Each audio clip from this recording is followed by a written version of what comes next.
Hello, everyone. Welcome to the long-awaited return of Solo Queue. It's been about 2 months, but we're back. I'm your host, Michael Damiani. This week, I'm joined once again by Tony Garsow. How's it going, Tony? It's going great, Mike. It's going great. It's so good to have you Uh, back. just practicing Sunrise. No, I'm not that. Not that far yet. But it's Oh, the you're new alluding to the strat. mechanic. Hmm, I hmm. didn't realize we were talking about 14 for a second. Even though the show's about 14, I was like, Yeah, yeah, Sunrise. Oh, yeah. oh, I've been yeah. looking at the strats and yeah, it's That is a interesting. very fun mechanic to do, especially if you're in Party Finder. I've been watching a lot of streams of people who have cleared or trying to do reclears. I was watching a lot of some of the content creators trying to get their first clear of that and seeing some of the frustration. I want to give shout out. I watched the trials and tribulations of Frosty going through Party Finder for that, and I was like, oh, dear Lord, poor guy. I was like, I was so happy when they got their clear. But congrats to everyone who got their clears who are doing it Yeah, through Party yeah. Finder. Seems like that mechanic and M2S pheromones are just driving people insane. And if you're not have no idea what we're talking about Final Fantasy XIV Savage Raid mechanics, which we might get into a little bit more in a second. Because today's topic is about the state of Dawntrail. Now that we're like almost like a week and a half away or 10 days away from the halfway point of this opening patch cycle, which means that we're getting close to getting some live letters previewing the next patch. So we're pretty much content done on the base expansion, and we can start looking forward to what's coming next and evaluating what we already had. But before we get into that, Tony, since it's been a while, why don't you let everyone know a little bit about yourself? A little bit of an introduction, if you could, please. My name is Tony Garso. Again, first off, thanks for having me back. It's always a pleasure to talk about Final Fantasy XIV and all of the myriad things that go right and go wrong in a massively complicated game. But I'm the senior editor over at novacrystallis.com. We cover all sorts of Square Enix games, Final Fantasy, Kingdom Hearts, Dragon Quest, and we cover news. We stream, and some of the live letters you might know us from. We do cover them live. So if you're at work or if you're just hanging out at the beach, you can check in with us, and we've got you covered. Nice. I want to give a shout outs to your previous live letter coverage. I know your stuff gets cited a lot and brought up by other outlets as well. So shout outs to that great coverage. Also shout outs to the official 14 subreddit that does the live translations as well for all those that aren't Yes. presented in English. So those are always much appreciated. But thank you. Yeah, thanks for being on again. And as I said, today's topic is going to be the state of Dawntrail. But real quick, before we get into this, we did have a little small announcement, a little update today regarding another Creative Studio 3 game. It's finally coming to PC. Final Fantasy XVI got its official PC release date. Just PC, not Xbox or anything yet, just PC. And the good news is it is coming to both Steam and Epic day one of the PC release. So it is not being locked, gated behind the Epic Store like other previous Square Enix efforts had been. It's being set free, which I think is a very good sign of things to come, and that they're fully embracing not doing those kind of exclusive storefront or exclusive platform deals anymore. Yeah, what do you think about it? Like the pricing, the content, the timing of it. What do you think, Tony? Well, I think it's a good time. It's been over a year, and I think we really kind of had a moment where Square Enix is really realizing that I think hey, we got to get these PC ports out a bit sooner, and well, maybe even day and date with our console releases. Really, I think even though we're over a year past, you really start to see with the Steam and Epic both releasing at the same time, you're really starting to see kind of this shift towards what Square has been hinting at, is that they want this stuff out as soon as possible. And I think they're really realizing that, to really hit as hard as they can with the PC audience, they really do need to be day and date with console day and date with console. There's so many games that are coming out, big and small. And I think that if you don't make as big of a splash as you can, then, that doesn't pay off quite as much later on. Exactly. I totally agree with you. So I have a quick follow-up question for you. First off, or do you think it's safe to say that you, in your opinion, you think Rebirth will follow the same course, that it'll come out on both Steam and Epic at the same time, or do you have any suspicions it might still be locked to one of the storefronts? I think it's just a matter of time. I think the fact that both Remake and Rebirth are using the Unreal Engine probably makes that, I don't want to say easier, but probably a smoother process than maybe Final Fantasy 16. Yeah, I think it's really just a matter of time, and I think there's probably initiative within Square, probably coming from the very top to say we got to get this out quality, but you know we got to get it out soon before people Mhm. start forgetting that Rebirth is a thing, and hopefully not, because it's an excellent game. Yeah, I hope that people just do the math. Like it's like roughly like a year and change. So it's like a year, like so September 17th. So basically like a year and 3 months after the release. So February of this year. So you could be like March, April, May. So May of next year maybe is like when we can hope, like realistically maybe expect. To be great if it was sooner, but I think most Yeah. people will be looking to like Q2 or summer of next year for that Rebirth PC port, possibly if things are lying. I guess, I mean, I don't know if you feel the same way as I do about this, but I feel like the next big litmus test will either be Kingdom Hearts 4 or Remake Part 3 in terms of where it ends up. Now, there we don't fully know what's going on deal wise with Remake Part 3. There've been like conflicting reports about whether it was locked up as a Sony exclusive or it wasn't quite locked up. So that one might not be able to fully embrace that launch everywhere. But I think Kingdom Hearts 4, it would truly be the one that I feel like that one we see that on like every platform and PC, like both Epic, Steam, anywhere on PC, day one, like actual day one, not PC day one. I think that's a great sign of things to come. And even if Remake Part 3 can't do that, it would just be because of like, previous deal restrictions. All other their big AAA games would probably embrace that as well. Like, do you agree with that, or do you maybe have a different opinion on that? It just like I mentioned before, it really does make sense to try to make the biggest splash you can, because again, like even this year, we thought we'd get kind of a break last year, but no, like there's been a lot of great games coming out, and maybe it's not feasible for every single situation, but I think it'd be great if Square can eventually get to a point where everything's coming to every platform.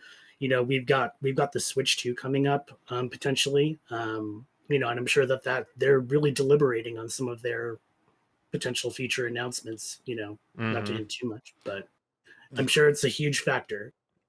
Yeah, I and a good point. Bring up the Switch too, because I do think whenever that next year that thing finally comes out, who knows at this point, but it's sometime next year. I do genuinely expect a lot of Square Enix's biggest titles to be brought over. Ones that maybe couldn't make it to the Switch, or were previously like cloud versions, will have like actual native versions on Switch. I feel like if they can break from the exclusivity deal, like it was a time thing, or even it's just like part three, I would not be surprised to see like even remake part three end up on Switch 2 in some form. But like I fully expect like Kingdom Hearts 4, Dragon Quest 12, like that, I feel like that's the surest thing to be on, like that's like on Switch successor. That would be insane if that wasn't on there. But yeah, going forward, like I mean, not just Switch, like all the platforms, I think will get that stuff. And yeah, we even like I at the media tour for Dawntrail, I remember asking Naoki Yoshida about, hey, Switch 2 version of Final Fantasy 14. I know you just finished Xbox and that took forever, but it could be a huge platform. And if it's powerful enough, would you do it? And they're like, yeah, we want to put it on everything we can, but just know it took a lot of resources to get that Xbox version up. So that would be quite the undertaking. And this is my little segue into Dawntrail now, if you can figure it out. Because I think now that we are, 6 weeks in, as I said, 6 to 7 weeks in from the official launch of Dawntrail, I think it's pretty safe that we can have a initial evaluation of where this expansion sits. And I'm very curious to get your thoughts on how you felt about it now that you've clearly played through the story, you've done a lot of the post game content now, or starting to get into it. And yeah, how do you feel about things with Dawntrail? Because there's been a lot of you know discussion, Mhm. and opinions out there about what's up with Dawntrail. So what do you think? Sure, sure. So in my review, I ended up a bit higher on the story than most people. I think there's a lot of good criticism about the story. Again, it is a really awkward moment where we're kind of coming off of this, and if you're not a FF14 player and you're just kind of learning about like what's going on with this expansion, so there's a 10-year, more than 10-year kind of arc that's been going on, and Endwalker, the previous expansion, which came out in 2021, um, that concluded a major arc. It didn't conclude everything, but it concluded a major arc in this saga.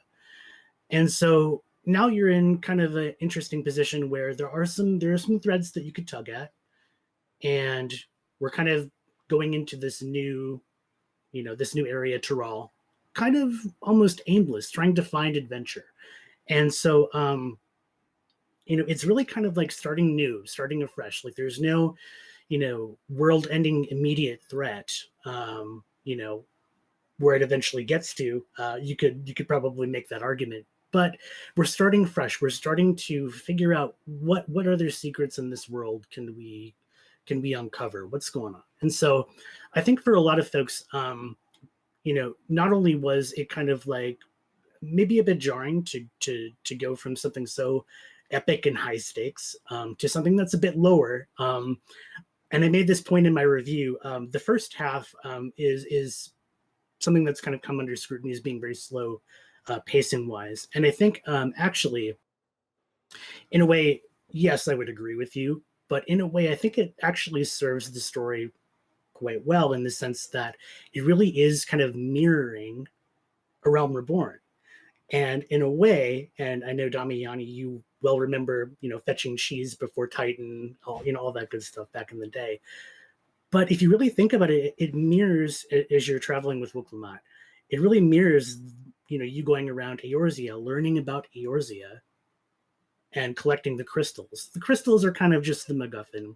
The same thing is going on here, but you're really learning about this world that this area that you are traveling through. And I think that, in a way, it was nice to really just kind of slow down, learn about these people, learn about just a new area we've never been to. That's really, there's been some crumbs here and there, but it's never really been explored in depth unless you maybe do, the Blue Mage stuff. So to me, that part was thrilling. As someone who's followed Final Fantasy XIV since the 1.0 days.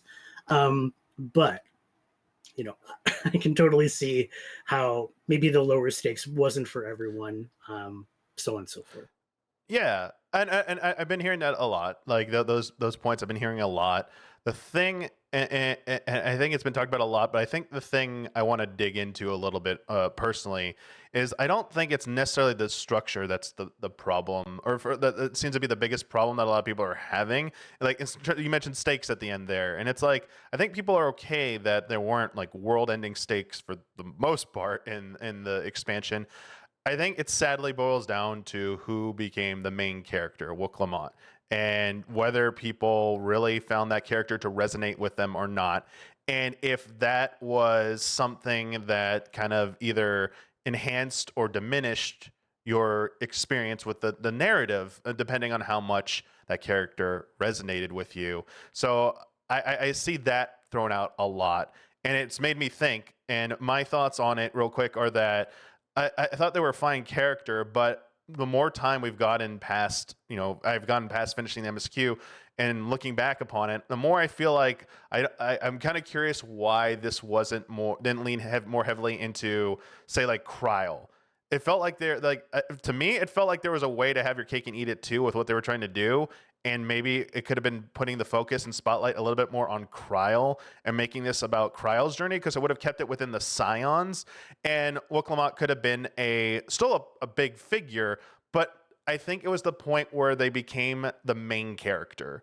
The whole main character syndrome, where your character is no longer the main character. You're just following along with this other character, and whether or not people like that, and whether or not it was actually done well. So that's just where I stand. I think it could have been, I think there was a different way that could have been approached, and I think, unfortunately, I don't think Wokelmont was strong enough to carry the first half of that expansion. And I do think it runs into some speed bumps because of that.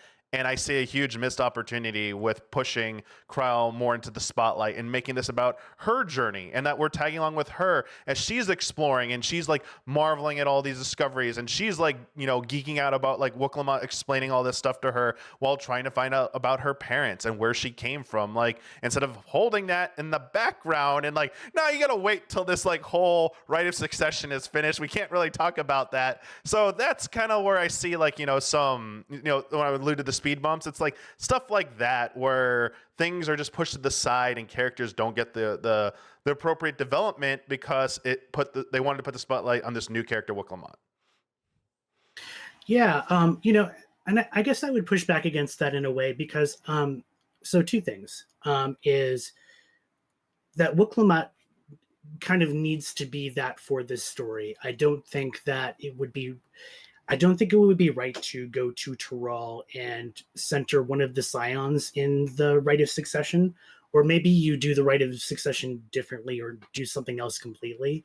But I think that Wokelmont needs to be the center of that story. But I think that in large part, beat by beat, plot point by plot point, I think that she makes sense as the main character of the story.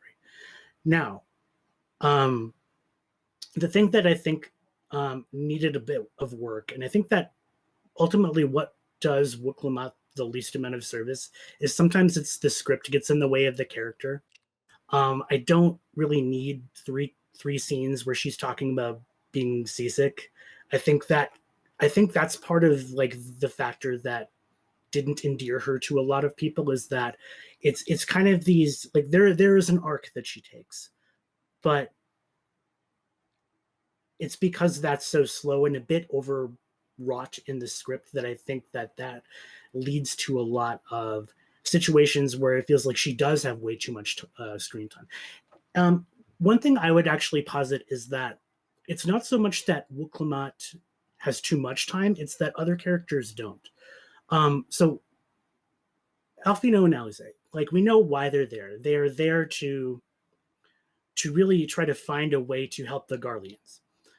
And, you know, that is like their journey. They're with us for a very long time, but they really, you know, don't have too much to offer and observe throughout that story. And yeah, like a lot of what Kryle and Aaronville, you know, why they're tagging along, a lot of that kind of gets pushed to the second half of the story or later in the story.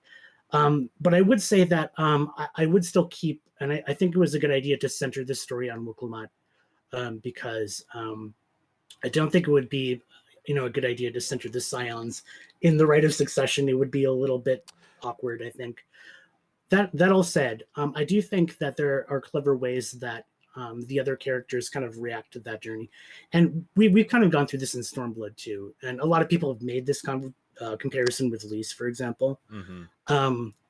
You know, it really is interesting if we kind of pull back and look at the dichotomy between when the story chooses to center the Warrior of Light and then other characters. And what I think is causing a lot of friction here is that with Endwalker, you're really setting up the Warrior of Light as kind of like, and is this, and you know, we're going to kind of go into spoiler territory a little bit. But we're talking about the main character in a grander, almost meta context. And so what Dawntrail really does is it does pull you back, because you've been the adventurer, you've been the journeyman. What is that like when you pull back and someone else is stepping into that role? How do you mentor that person? How do you walk with them? And that, I think, carried a lot more for me than you know, simply having the Warrior of Light be the main character of the Rite of Succession. I think they had the right tack there, but yeah, it is a lot of time that we're spending with Wokelmont, who may eventually, you know, if history preserves, will probably fade into the background as we start to get through the patches and so on. Mm-hmm. Now, I one thing I do want to say, like really good points there. I failed to clarify that, like, one other thing about when I was positing putting Kryle in the focus, I failed to say that I thought maybe like they shouldn't have got so involved in the Rite of Succession. It could have either just been happening in the background and it was just like influencing their journey, where like maybe they get barred from a certain area because like there's tensions are high there or whatever, but like they're not active participants, or it just didn't even need to be like a thing happening, but it is what they did. So I just want to clarify, like I kind of wish they maybe went in a different direction than that, so that, because I do agree it would not have worked if like they were getting more heavily involved with that. It's like, okay, this is like, this feels weird. But but the other part of it is because they did go the direction. The one thing I've seen other people say as well in their critical reviews of Dawntrail and critical analysis of the story is it just like we were kind of hyped on this whole like tournament slash friendly confrontation between the scions, like a competition, and like, to be fair, like so many people point out, like, is one scene in a dungeon like a text bubble really, like, and them blocking your path really the height of that tension and conflict? We don't even it was so, I felt like, oh man, this is just the beginning. Especially the media tour is like, oh wow, they're really letting us see this now. Yeah. I can't wait. Just no. It just like they all become friends. We're all great. There's like, it just doesn't go anywhere with that. And I felt a little, betrayed and disappointed about that, honestly, because I think that might have helped out a lot in carrying some of the load with the narrative. I think we almost had running bets in my free company of like which Scion is going to die this expansion, because they've kind of shifted beyond like this area where they're relevant. Like I think so. I'm of two minds on this, and that is, if you're going to use the Scions, use them. I don't want them to hang around and just kind of be background characters. So in some points, I think it works to comedic effect, like with Estinian, for example. But for Elfino and Alizé, if they're going to be with us, then I think I need a bit of a stronger reason for them to be there. And they have their cited reason, but it's really, it does kind of feel like they're hanging on. And what I would like is, and I get it, because these are very important characters to them, but at the same time, they've got to kind of let go. It's okay to just, if you're not going to do anything with the character, just let them go. And it feels like they're trying. They're not. This is like the difficult in between step of maybe they don't do as much with the Scions anymore. We let some of these other characters kind of take the lead now, and that's what I would like to see. Just because, whether they do or don't bring back Scions, each character should have a very strong reason to be with you, and a good through line. They don't have to be a main character, but they should have a stronger purpose and stronger through line, I think, than what we got in Dawntrail. And I think a lot of people picked up on that and wanted them to have a larger role. I do kind of want to talk a little bit about Kryl and Erenville in the sense that, like, the bits that we do get with Kryl and Erenville towards the end of the main scenario are brilliant. I think I really loved the last zone. I think it's really kind of, and I think maybe in our discussions offline we've come to different conclusions about it as well. But boy, did I really love how all of that came together, how all of that was executed, and even like these little moments in between, like with Kryl and Erenville, you really see kind of them kind of blooming a bit, where like Erenville, and I've talked about this before, Erenville has traveled with Wicklemot for this whole journey, and like for a lot of it, he's kind of like chastising her, right? About not being so naive or this and that, be more confident in yourself. He sees some of the confidence issues, but a lot of these issues he's struggling with himself. And what really endeared me to Wicklemot a lot is that she eventually learns to overcome and really rise up past some of those barriers that are preventing her from being the leader that she wants to be. And in developing those qualities, they actually rub back off on Erenville. And I would really ask people to like really, if you get a chance, to go back and watch some of the scenes in the last zone and really kind of see how she's kind of rubbed off on him. And I think that was a really clever way to kind of for the 7.0 expansion to kind of start that arc for his character. Kryl, that whole section with her at the end, it's painful, it's awkward, it's like joyful, it's it if you've ever been reunited with someone you thought you'd never see again, it's extremely on point, and it's very affecting. um and I think they really did kind of tie it all together quite nicely at the end. I think a lot of the plot of the game is a wink and nod towards Final Fantasy IX. And if you haven't played that, it's a story that's also dealing a lot with memories and the meaning of life and death. And I think in a way, it's in two ways, it is very clever with like how it is transposing those themes into the 14 world. In other ways, it's a little bit obvious, like when Final Fantasy IX music starts playing, it's a little like, eh. But overall, though, I think it is an awkward expansion. It is kind of a weird bit of a stumble, but it's also kind of fascinating in certain ways. Um, Especially when it comes to what's next for this game. What does the next 10 years of this game look like? And I was reading an article earlier today over at The Gamer. Meg Policio, who works for The Gamer, was talking with Yoshida at Gamescom. And I would really recommend, if you're very curious about what may be coming next for Dawntrail, to give that a read. But they talk a bit about the last zone as well, how that came together, what they wanted to invoke, what they wanted to portray. And I think it's, and I can't praise them enough. I think it's one of the most effective zones they've ever done. Just how it really glues the end of that scenario together. So Yeah. I did like what they did with Aaronville and Kryl in that zone. Like, I know there have been some, I've seen some video essays about how people did not like that zone. And obviously they made like good points from their perspective. I mean, I felt, I felt a little bit better about what they were doing in that zone than what they tried to do in the last zone of Endwalker, where I was like, I was like, you're not killing anyone in this last zone of Endwalker. I didn't buy into any of that, which stunk up until the Rainbow Road part, where it's like, okay, now I'm getting the feels. It's like, here we go.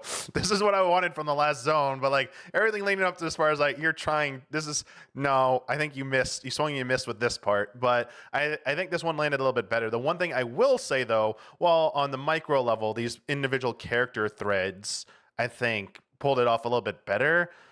I think where things for me fell apart the worst in this expansion were in the main narrative of the last like two zones, basically, as it related to Sphene.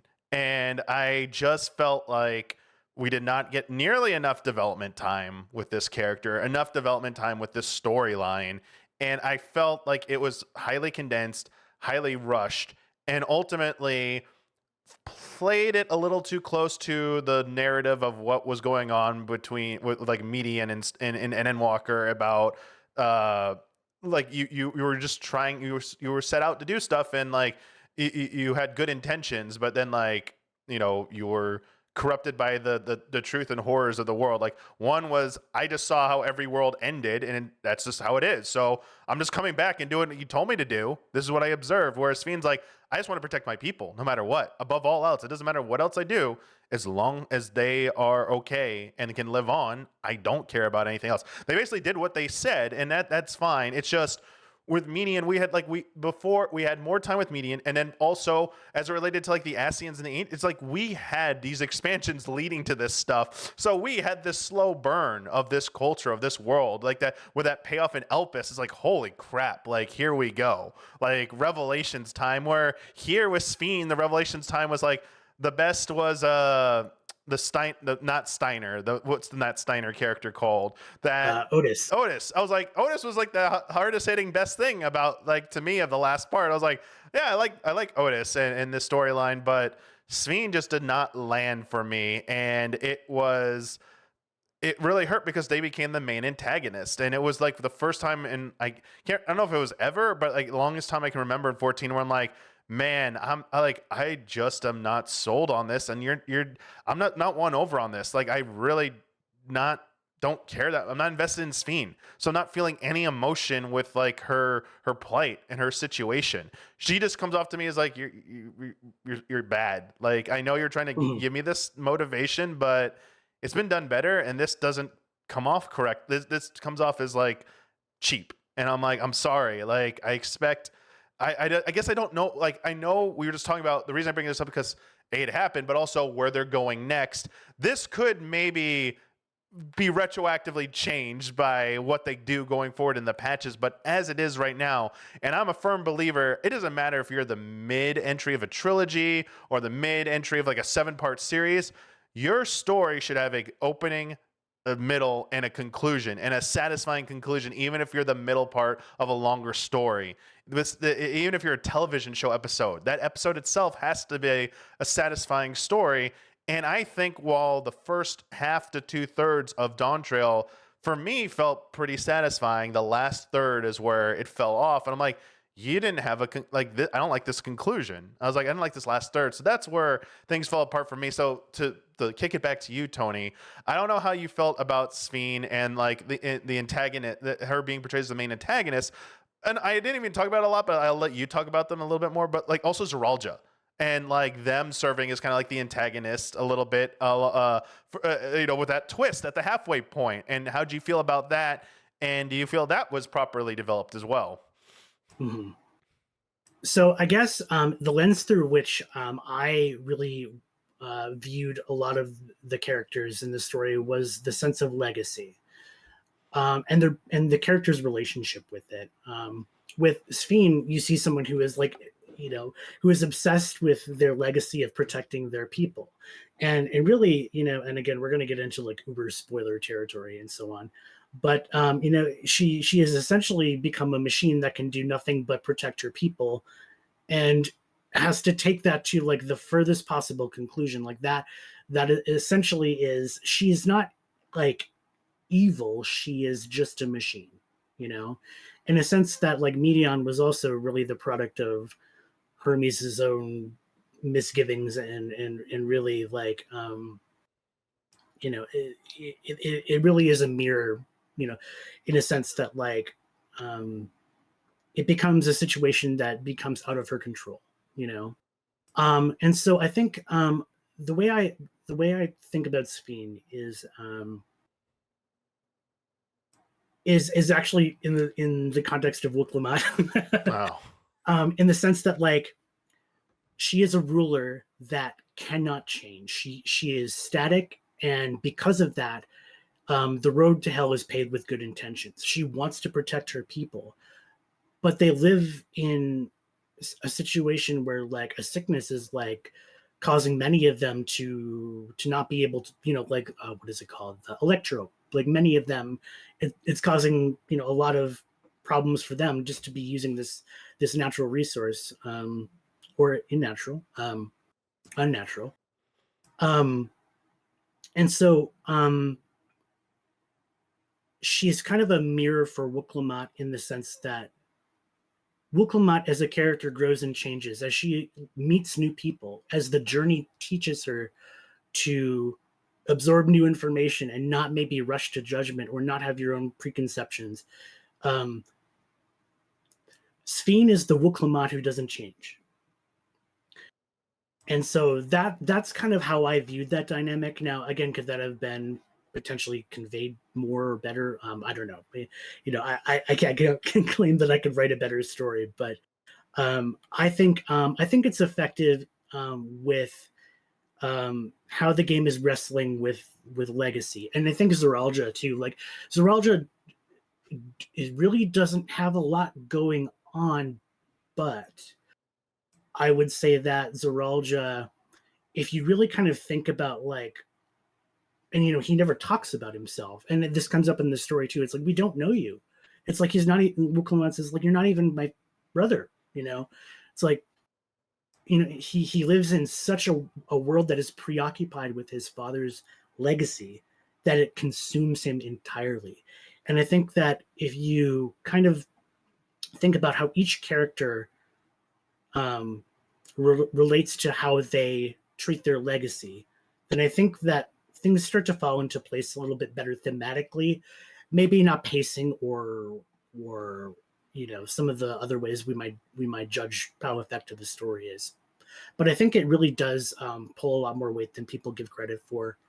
And Zoraljah, yeah, it's interesting because at the end he says, you ask a lost man for the way, and it's like he's never had anything except this obsession with being better than his father. And what does anything else mean to him other than that? Nothing. And you know in a way, Sphene is trapped by legacy too. She's trapped by a legacy she can't control. She is a cog in a machine. She is literally a robot who can't, who's unable to change her fate. And so Wuklamad is able to change. Wuklamad is able to, and at various points in the story, this comes up where she's really asking a lot of questions about, like, hey, like, why are there so many bandits here in Yaktel, or not Yaktel, but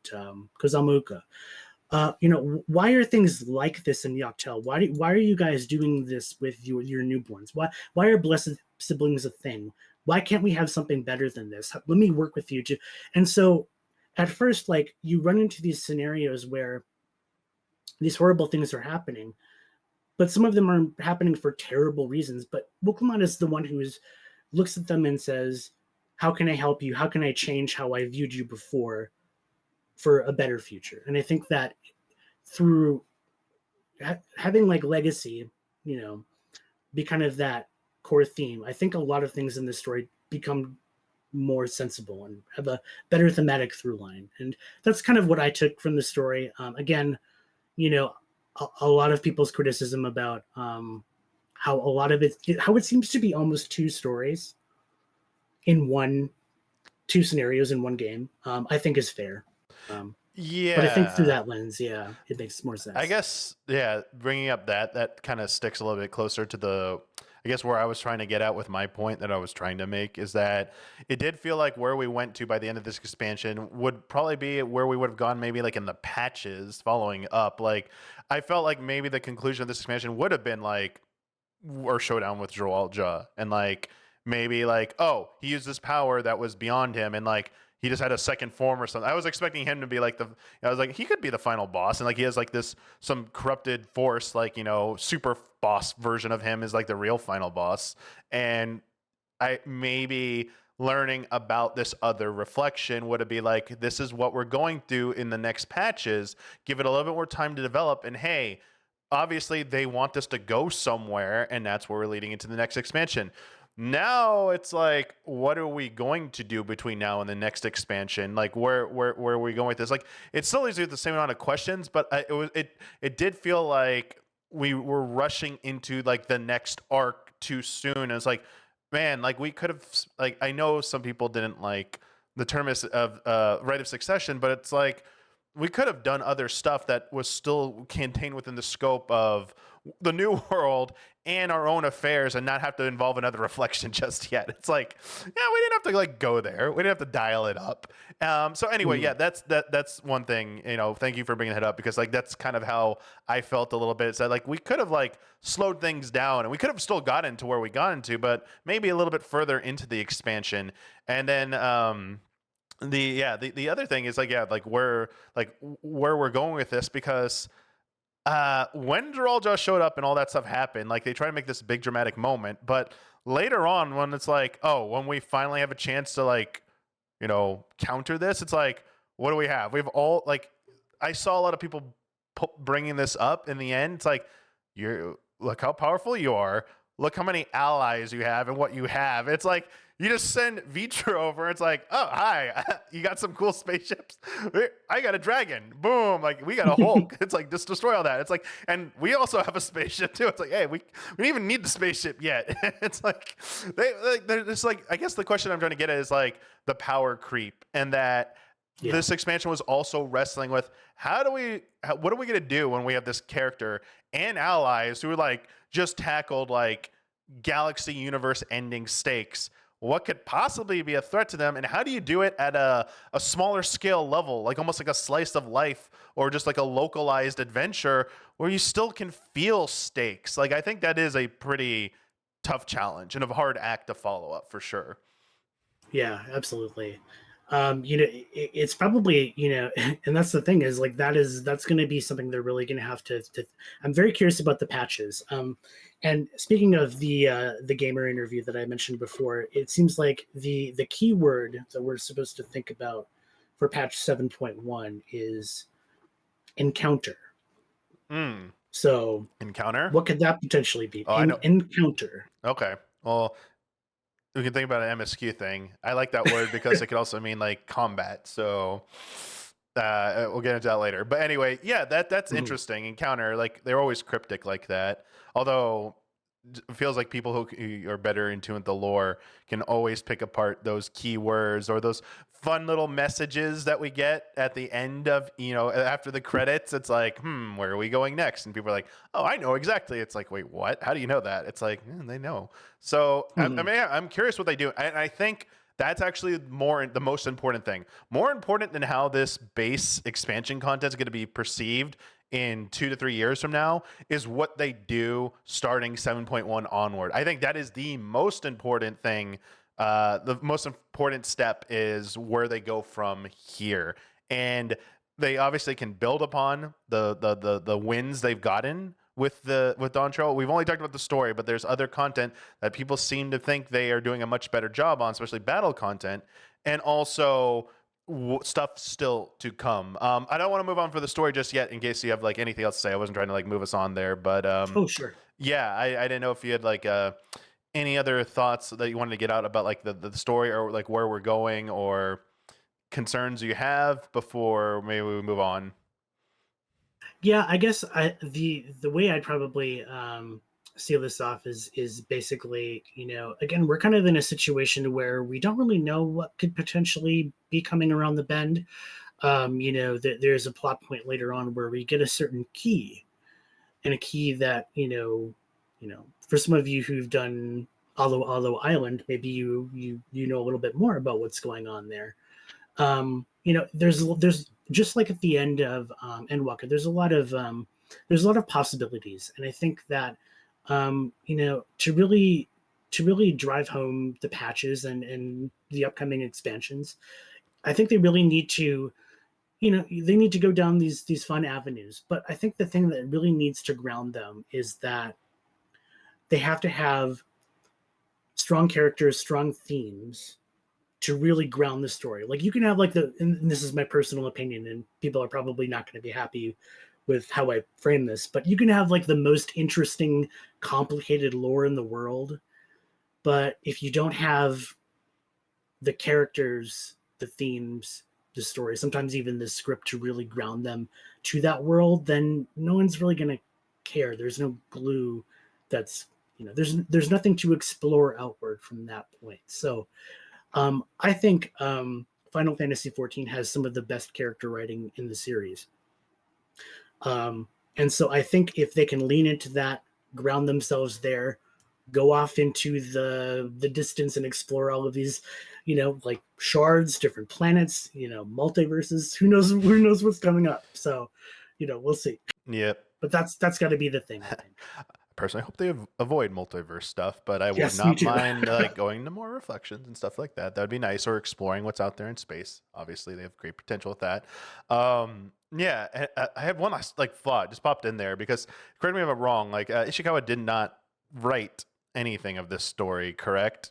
She was not involved in this one. It um, was like a different team of writers for this. And I'm not trying to say like I'm not trying to say that's why this was like potentially like a dip or in quality so much as like please understand that like new writers need to be given a chance and like one, like just relying on Yes. one person isn't the best strategy. No matter how good they are, Mhm. they could get burnt out. They want to, they move on. Like you need to always be fostering new talent, and that's kind of been like a thing at Square Enix for like the past like at least 5 to maybe 10 years now.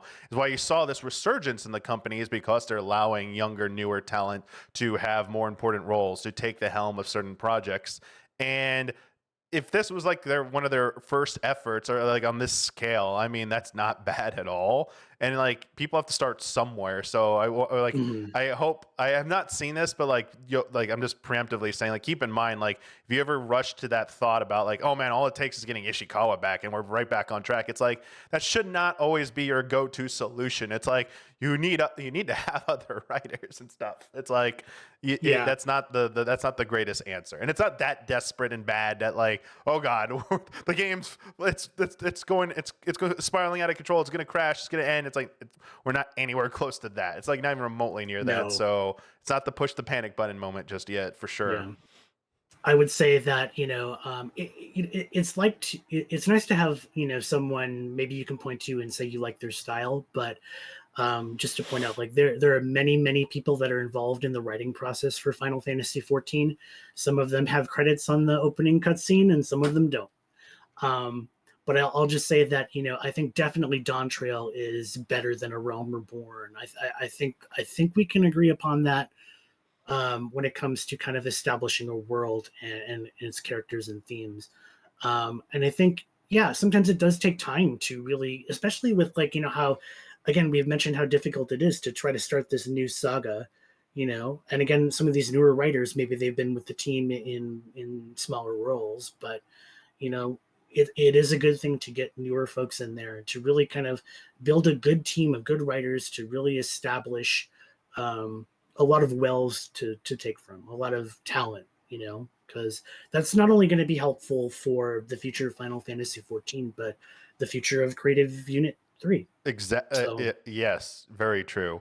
I also it's been a little while, but since the PC version's get announced, I also was saying this about 16 soundtrack. I mean, and to an extent, 14 soundtrack. Soken, rightfully so, gets a lot of the spotlight for their amazing efforts in leading, the composition direction of the music in Final Fantasy 14 and in Final Fantasy 16. But in 16 specifically, there were other composers involved. Specifically, it was Imamura. What's her for? Takafumi Imamura, because if you liked Hide Hideaway or Sid's theme, like that great theme, that wasn't actually Soken, that was them. And who was I'm looking up. Justin Frieden was another one who did a lot of the theme. Which one did they do? They did some of like some action music as well. yeah. But the thing was that they were letting people who were under Soken, have a crack at doing this because again, look how much work. Like we're just talking about Ishikawa. Look at like Soken, like how much he has to do, and having to work He's on also multiple the projects. sound director too. Yeah, it's like they need help, and they like you don't want them to burn out, and they're always going to be there. So like you want this to keep going and continue. So like look at 16 as a great example. While Soken did a lot of the lion's share of the composition there, other people were involved that were doing amazing contributions, and one day they might step up and be those big names that you're looking at in a future game as well. So keep that in mind. It's not just like story; it goes like every almost like element of game design that you should be rooting for these people if they're like, especially if they're working with the person that you're so enthralled with. But yeah, I mean the music. Just real quick, Dawntrail music shout out. Like it's still always really good, and there was nothing. Wouldn't really change anything about that. Like they're still doing a great job on the music for Dawntrail. But we have talked a lot about story. The one thing I want to shift gears and talk about basically the other content in the expansion, because I think we all were a little prepared for some growing pains with the narrative at the very least when it came to Dawntrail. But I think a lot of people were not going to be as forgiving and give a free pass when it came to all the other content in 14 because of right or wrong, the narrative surrounding the state of 14's content during the course of Endwalker. Now, obviously, Endwalker's story was highly praised, but in the subsequent patches, there were a lot of people who spoke up and were not exactly thrilled with the content that was in those patches. Whether it was either too formulaic, wasn't challenging enough, was not enough. Like, and now that doesn't speak for everybody, but the people who were being vocal about their complaints, it fell into one of those few categories, and so a lot of people, even people who felt satisfied, were taking note. And I think we're looking to Dawntrail to see, are they just going to do the status quo again? And if so, it's probably not going to go over as well. Or are they going to maybe try and do some meaningful changes, or at least add more things back in that we weren't getting as much of? And in my opinion, I will say, I feel like for the most part, they have set a very good foundation with the base content in Dawntrail. I think the dungeon content was pretty good. Although, like, the MSQ dungeon content, I don't think anything was different difficulty wise. I honestly think Tower of Zot and Endwalker was harder. Like, first week was harder than any of the dungeon content in the MSQ. It feels long. Yeah, the people were struggling on the Mega Sisters. Let me tell you, it was like the people were wiping a lot on that. But I think it spoke to what came after the MSQ. Our trials, the EX trial version of them all. So, like, looking at the trials and then the EX versions of them that we got, looking at the Arcadian and the story and Savage versions of those raids, and then the two EX roulette dungeons that we got, which I think were, a lot of people were taking that as like the biggest indicator of where things were going, because week one, people are just like sharing their fun stories of I wiped 10 times on this one. I like people just dying left and right on these two dungeons. Yes, thank you for making it so things kill you again in a regular dungeon. So it does seem like people are pretty happy with where we are right now. And I'm kind of curious if that's what you feel the vibe is, Tony. And I know you don't necessarily do as much of like the high-end content as quickly as possible, but like you do dive into a lot of the content. Like, how are you feeling from your level compared to Endwalker so far? Yeah.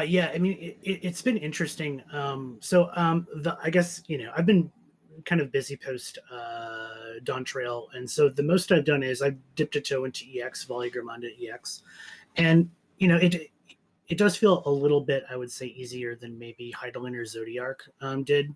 Then this is and this is the tank's perspective, so just keep that in mind.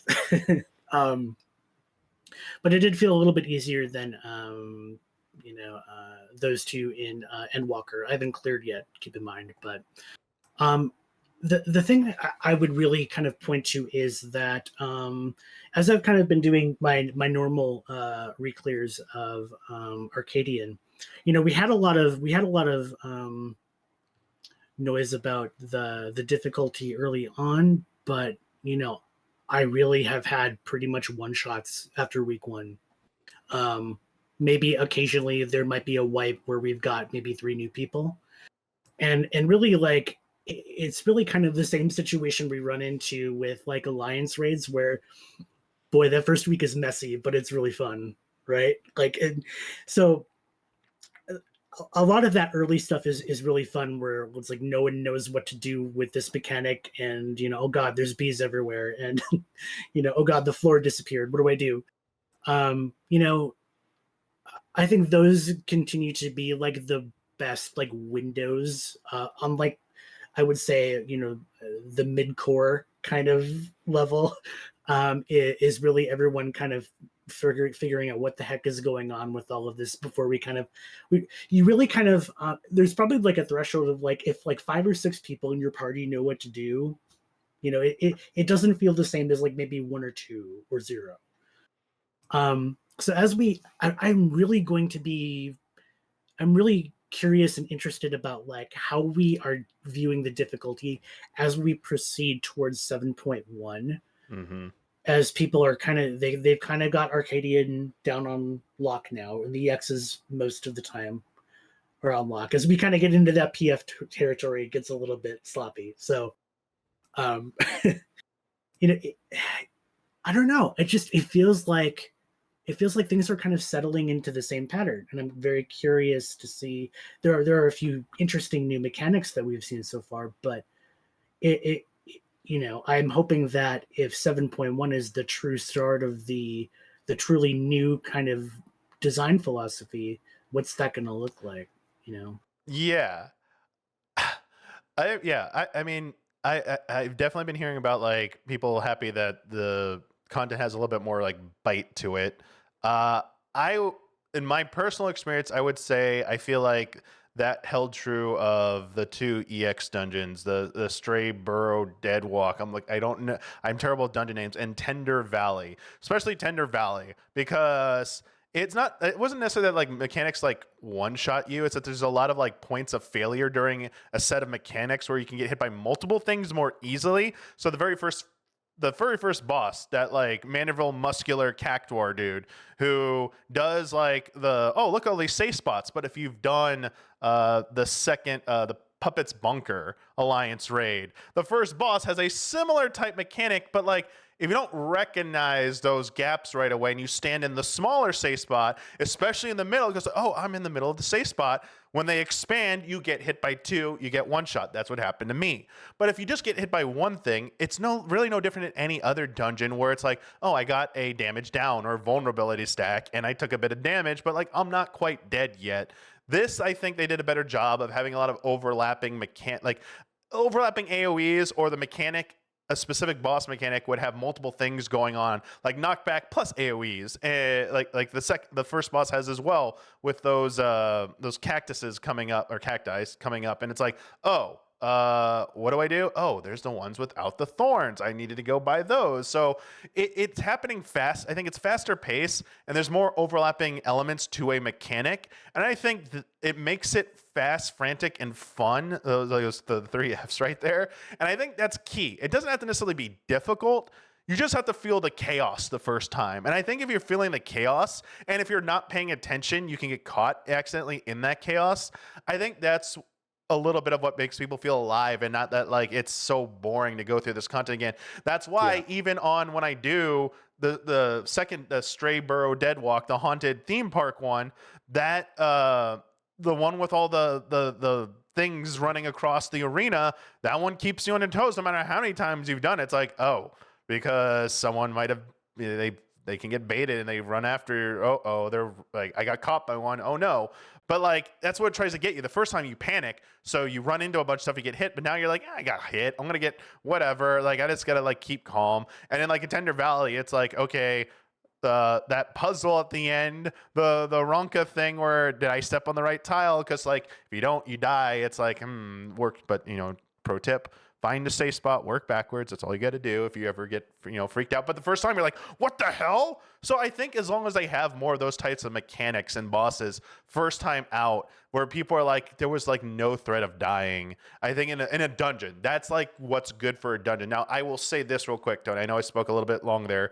The thing I'm looking for with dungeons is not necessarily difficulty, because we do have other difficult content. You have variant and criterion dungeons if you really want to go like even more extreme, and then you have like large scale, like extreme, like difficult content with like Baldissane Arsenal, the Lubrum Reginae, the Savage version of it, and we're gonna get probably a version of that.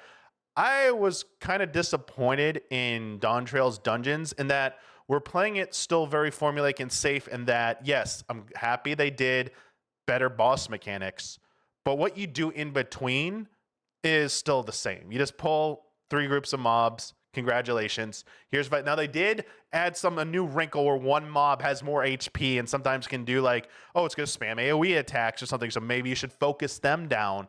But like, that's not enough. I like the last time I was excited about a dungeon, something dungeon related, was when the final boss of the Ilmeg dungeon, Dawnmeg, made a platform. You had to like zigzag across the platform. Like, wait, what? I gotta cross a gap? There's no like, it's just like it's platforming. I was like, yo, here we go. Like I mean, the bees back in Realm Reborn on like a demon wall. It's like, where are these types of like unique weird things that you're doing? And then like maybe can they involve more and like in between? I'm talking about like what Variant did, where you have like path choosing. We'll get into that in a second. I don't want to talk too much longer, but yeah, that's what I'm saying is that I'm happy for the bosses and getting more elaborate, fast-paced mechanics. I'm still a little bummed out about they're not like throwing anything really truly new at us when they've shown signs of that in the past. Yeah, I mean, like you've some deep cuts there. Amdapur Keep, way back in the day. The bee is. Yeah, I've got screenshots to this day of some excellent wipes. Demon Wall for sure. Yeah, I think it would definitely help. I think it's great that these two new EXs are a little bit less sleepy than the previous versions that we've had. And I'm using Yoshida's verbiage here. He's saying maybe things were a little bit too sleepy before. Let's keep pushing in this direction. You know, you know, EXDR is kind of in a weird spot anyway with like its function in the game, I think. Yeah, I think yeah. And you know why. Yeah.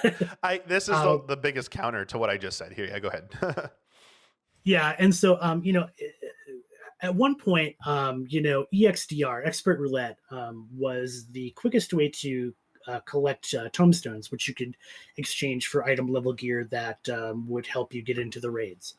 Now, the hunt system has really, and has been for several expansions now, been an option for people to not do duty-based content, but be out in the world doing these hunts. And some people don't like doing them. I understand why.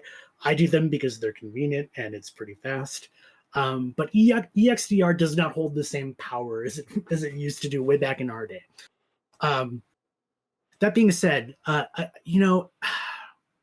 I guess it really probably has to depend on like what can they do with trusts, because I know that essentially if they've got two avenues they have to design around, and you can't bring a trust into EXDR. So as we kind of go through these patch dungeons, what level of complexity, maybe they should just say F it and just say the trusts get to cheat, but we're going to make it hard anyway for people who choose to go through it, with real people.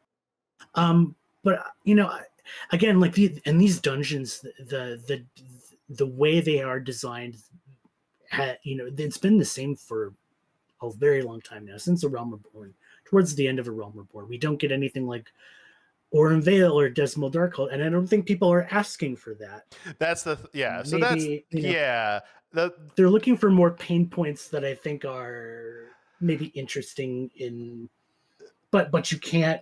There's definitely a threshold that you can't go beyond. So yeah, what I was saying, and like what you're getting at too here, is that you can't rock the boat too much, because this is something that's meant to be done daily. This is your daily roulette that you're doing to cap a weekly currency that is not meant to be a pressure point for you. The evolution of the EX trial was like, back in the day we had the hard mode versions of dungeons, and so it was like, oh, these are supposed to be the more challenging. It was about the challenge, not about this is a roulette, this is part of your daily. And I think what I truly believe now, for the best interest of this game, is that anything that's meant to be done as a daily or weekly cannot have critical failure points where a player feels they've completely wasted their time. And like we talk about, the good old days of when you wiped an Aurum Vale and didn't even finish it, or we wiped in those alliance raids. I'm going to get to alliance raids here in a second. That's great and fun, but like if it's a 90 to 120 minute instance and you're like a person that only has limited time, and you are meant to do that as your daily, and you don't finish in that 2 hours, you're at a point where the function of that is, that's you messed up from a design perspective, in my opinion. You're not respecting that person's time anymore. The point of that was not to have a challenging piece of content. The point of that was to do content to get a currency to keep them playing this game. If you want something more challenging, it needs to be designated as something more difficult. And that's where I feel like they've succeeded a little bit better with Criterion, with the field operations dungeons, and we need more of those. So I am not expecting the 11 dungeon, the Alliance raid, to be like, oh my God, week 1, people aren't even finishing it. That's not happening. 100% is not happening. And if you think that, you change your expectations now, because you're going to be upset and you're going to be unhappy. Now, could they make a harder version of it? Like maybe imposing, there's multiple ways to do it. Artificial difficulty, you can't raise and stuff. You wipe, you're out, or more complex mechanics, which takes a little bit more development time. Sure, I would love to see something like that for the Alliance, like an Alliance Raid Extreme. But if you're queuing up for it, it's like, you understand you might not, like, it just needs to have that little warning message, like all harder content. It's like, you click to understand that, like, the explicit point of this content is to challenge you. It is not meant to be like completed routinely. If you're not okay with that, do not engage, do not spend your time on that. Just need to be upfront and then be honest and respectful. So that's where I think they need to be doing stuff like that. So looking to tie this back to Dawntrail, I think I was happy that they were like, I think as long as they give us new unique mechanics that like feel fun and chaotic, but don't completely like waste your time. It's like, this is insurmountable. As long as you see it once, oh, I know what to do, let's move on. For the most part, that's completely fine. Something where it's like, crap, we got to go make like a raid planner to solve this mechanic, and because we can't get past it, that's not okay in daily content. That's a threshold. I think you're setting the bar too high. Yeah. That's something reserved for extreme trials or harder content, which I put extreme trials, savage, ultimate, criterion, and the field operations dungeons. Even like the base versions of them, I think like Deliver and Regine normal, I think should be understood as like, you could possibly fail this because this is a special type of content. So looking forward to like the Alliance raid, I hope it has a bunch of fun, goofy mechanics that we don't understand the first time we do them. Like, we should not be able to like, sleepwalk through the first time through. But like, if it's a 90-minute instance, first time through, we're clearing it. They better not, like, if we don't clear it, I'm gonna view that as like, that's bad. I don't know if you feel the same way, but I feel that way, and I honestly believe that's better for the game, because too many regular players are gonna be too pissed off if it ends up being that way. There's a content creator, a 14 content creator, Larry, I think, who had mentioned something along the lines of, so you have 2 pages of Duty Finder. One page is for like, all the stuff that you should be able to clear within the time limit. The other page is the stuff that you probably can't clear within a time limit unless you're coordinated. And I think that really kind of delineates like what, the level of effort that's needed to do this. And really, Alliance Raid Roulette is like the biggest observable push and pull between what is this repeatable content doing as a function versus what do we ideally want certain content to be like. Like, there are many people that still, and we joke about this a lot, like they go through Circus Tower, and on the second boss, it's like they'll never see towers again. It's an urban myth at this point, an urban legend. But like at the same time, like I get this push and pull. It's like, yeah, it would be kind of great to have like almost like a tuned version of that again. And like, you can technically do that if you get a bunch of like-minded folks do minimum eye level, so on and so forth. But it unfortunately, the EXP is just too good. Like, that's how I'm leveling a lot of my alt jobs. And it's like, man, if I had to go through like a 40-minute Circus Tower, that'd be not great. We actually see some of this coming up with the near raids.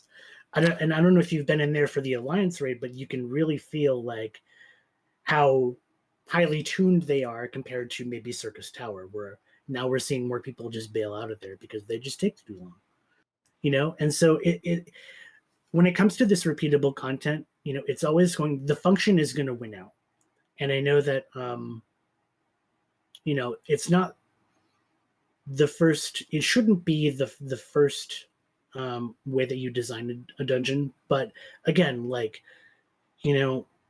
there are many different pieces of content that are geared towards many different, there are people that want to do Savage. There are people who just want to go as far as EXs, so on and so forth, all the way up to Ultimate. And I think people just kind of need to recognize and be comfortable with, where they're okay pushing towards,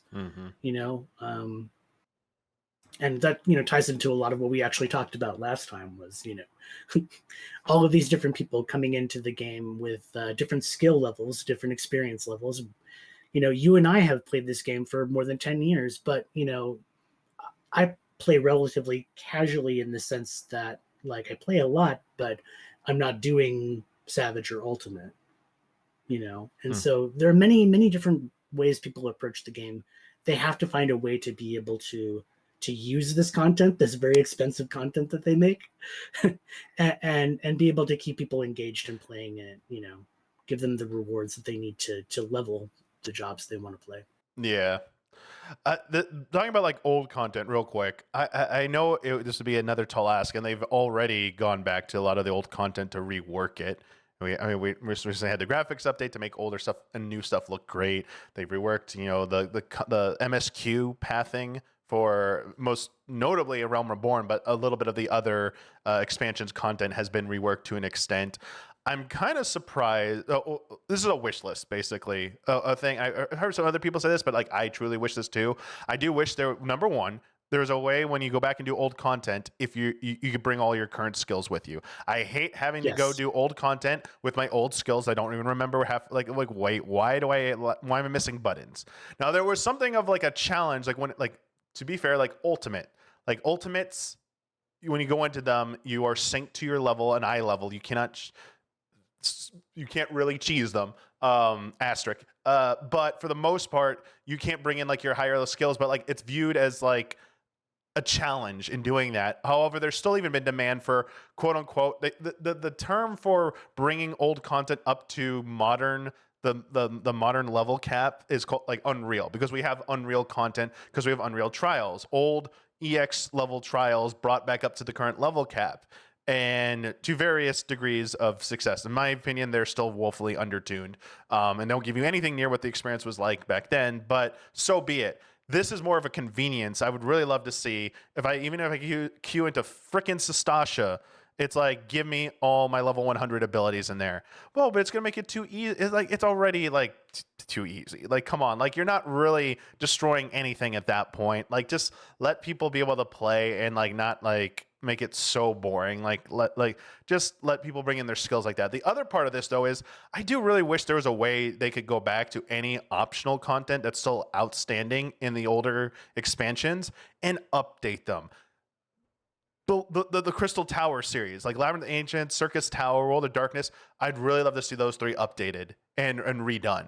Like I feel like as much as they redid the Realm Reborn dungeons, like those three need updating badly, really badly. Like I wouldn't even say like just retune them, like maybe just change them. Like spend some time to redo those three, because they're just, I mean, I am a proponent of not taking away stuff. I do wish there was a way that the OG versions will always be there to see. But for like the betterment of newer players, I feel like they're just too antiquated at this point. You go through it, I'm like, you said you're not even seeing all the mechanics. It's like, what's even the point of this? You're just rushing through it because you're getting your reward at the end. I got my daily, I'm done, great. But like, what was that dungeon? I was over in 10 minutes. Bye. I wish they could redo some of that, especially the post patch content of Realm Reborn, which they really didn't tweak the MSQs for that. Like I have a lot of like, we don't need to get into the MSQ issues I have with the Realm Reborn patches, but two things aren't like the two things that should be woven into it if they ever redid it are the Crystal Tower series, because of a certain character's involvement that will be very important in a later expansion, but also the Coil raid series, which is completely optional, which has important main story implications. It's like, could you rework that somehow into like the MSQ and maybe redo those a little bit to be like, I don't know. This is like wish list stuff, but this is things that people are looking for, like quality of life stuff, that when we're talking about like going through dungeons, because to tie it back to alliance raids, this is why people hope they get the original 3, because they just rush through them in 10 minutes and they're done. It's like, okay, I'm done. Whereas you get something like the near alliance raid, it takes longer. That's how it's supposed to be, I think. It's supposed to take about 20 to 30 minutes at least to get through your alliance raid, if you're going to do that.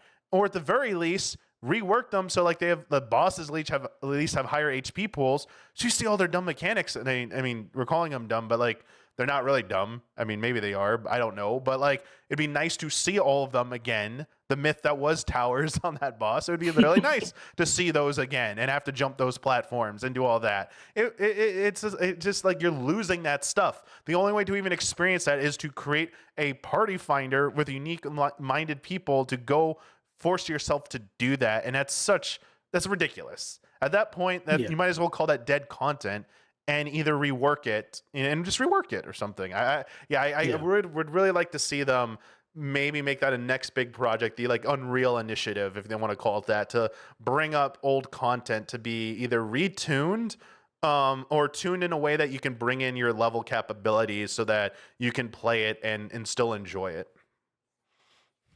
Yeah, I mean, at this point, the game has 10 years of content, and we've seen a lot of effort from them to really go back and try to retune a lot of it. And alliance raids have really been kind of almost untouched.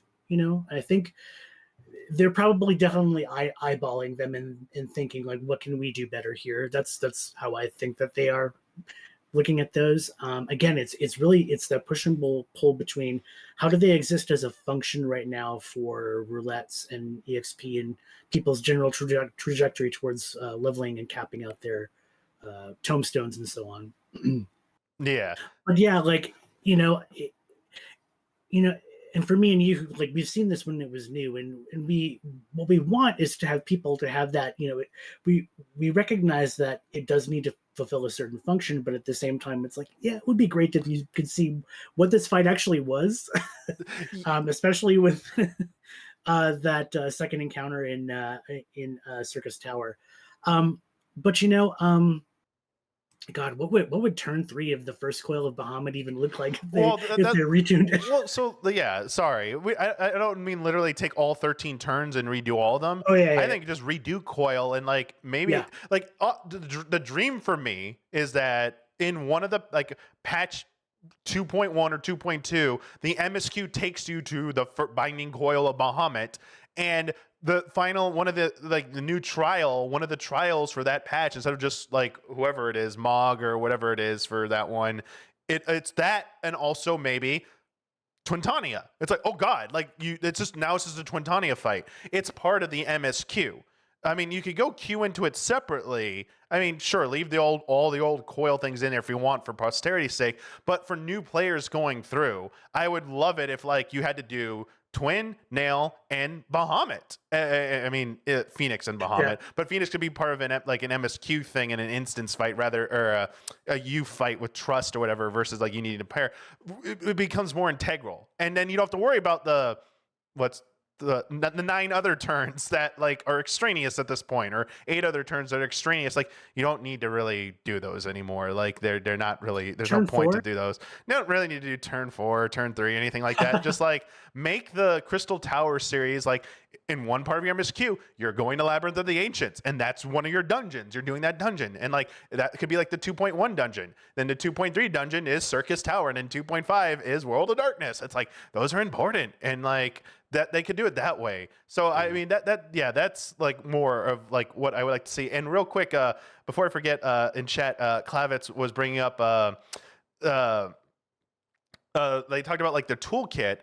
In all this discussion, one thing, this is not necessarily related to Dawntrail, but a thing that could help with, because they spent so much time trying to help the new player get into this game, and Dawntrail is viewed as like a new like kind of onboarding point for like for new players.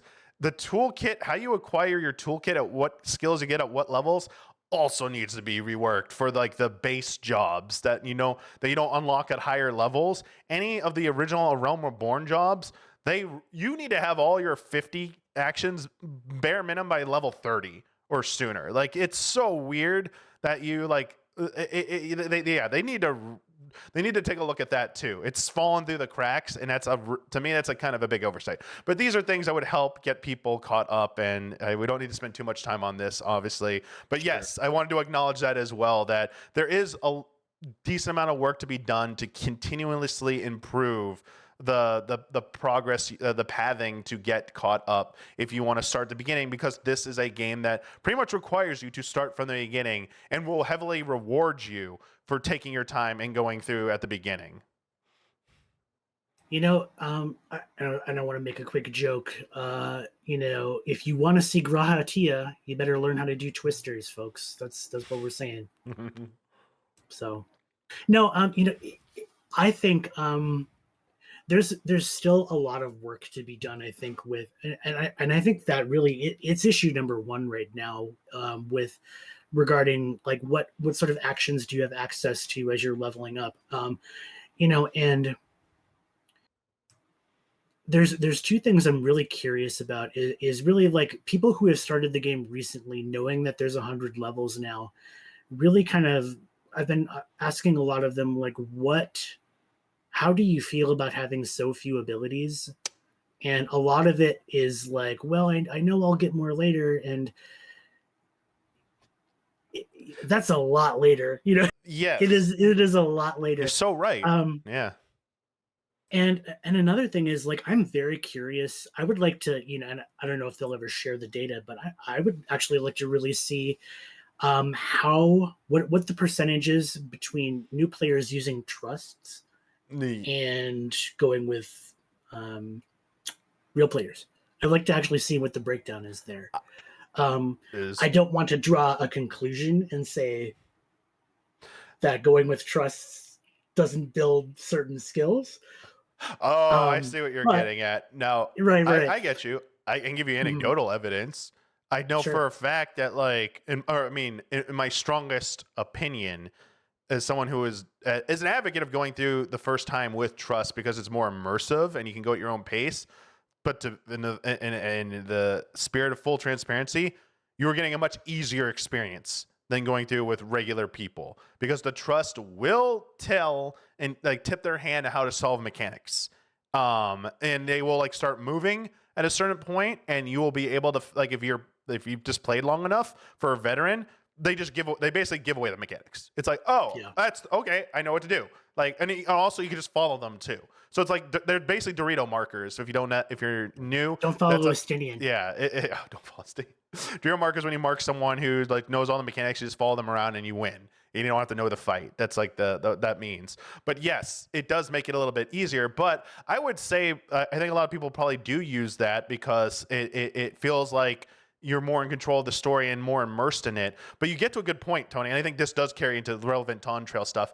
And it's going to get into my next subject about jobs real quick in a second, is because you don't get your complete toolkit sooner, you're not even getting the repetition with your full toolkit to even like try and figure out your rotation, because this game does not the greatest job of teaching you how to play and do your rotation. They're just not they're very scared, or for whatever reason. I don't want to say scared. They're just very against giving you what they perceive to be the correct rotation for any job. And so you got to go look it up online and see what people are saying about the rotation, and that's how you do it. Or you can try and figure it out on your own. But even if you want to figure out yourself, you don't even have all your tools. It's just so late, so you're not even getting like the repetition to like get familiar with the job. And as we get more skills, as we get more jobs, it's only getting more and more complicated. So you can see why people are like, I'm scared to play with other people. Like, I'm new. Like, I'm just gonna like, this is why it pushes people towards this. And it ties into the bigger problem, finally getting to the point here, with jobs and the job direction. They openly admitted, the developers, that like we weren't getting massive job changes with Dawntrail, but they said once again they're kicking the can down to potentially 8.0 to reevaluate job identity and what it is like to play your job.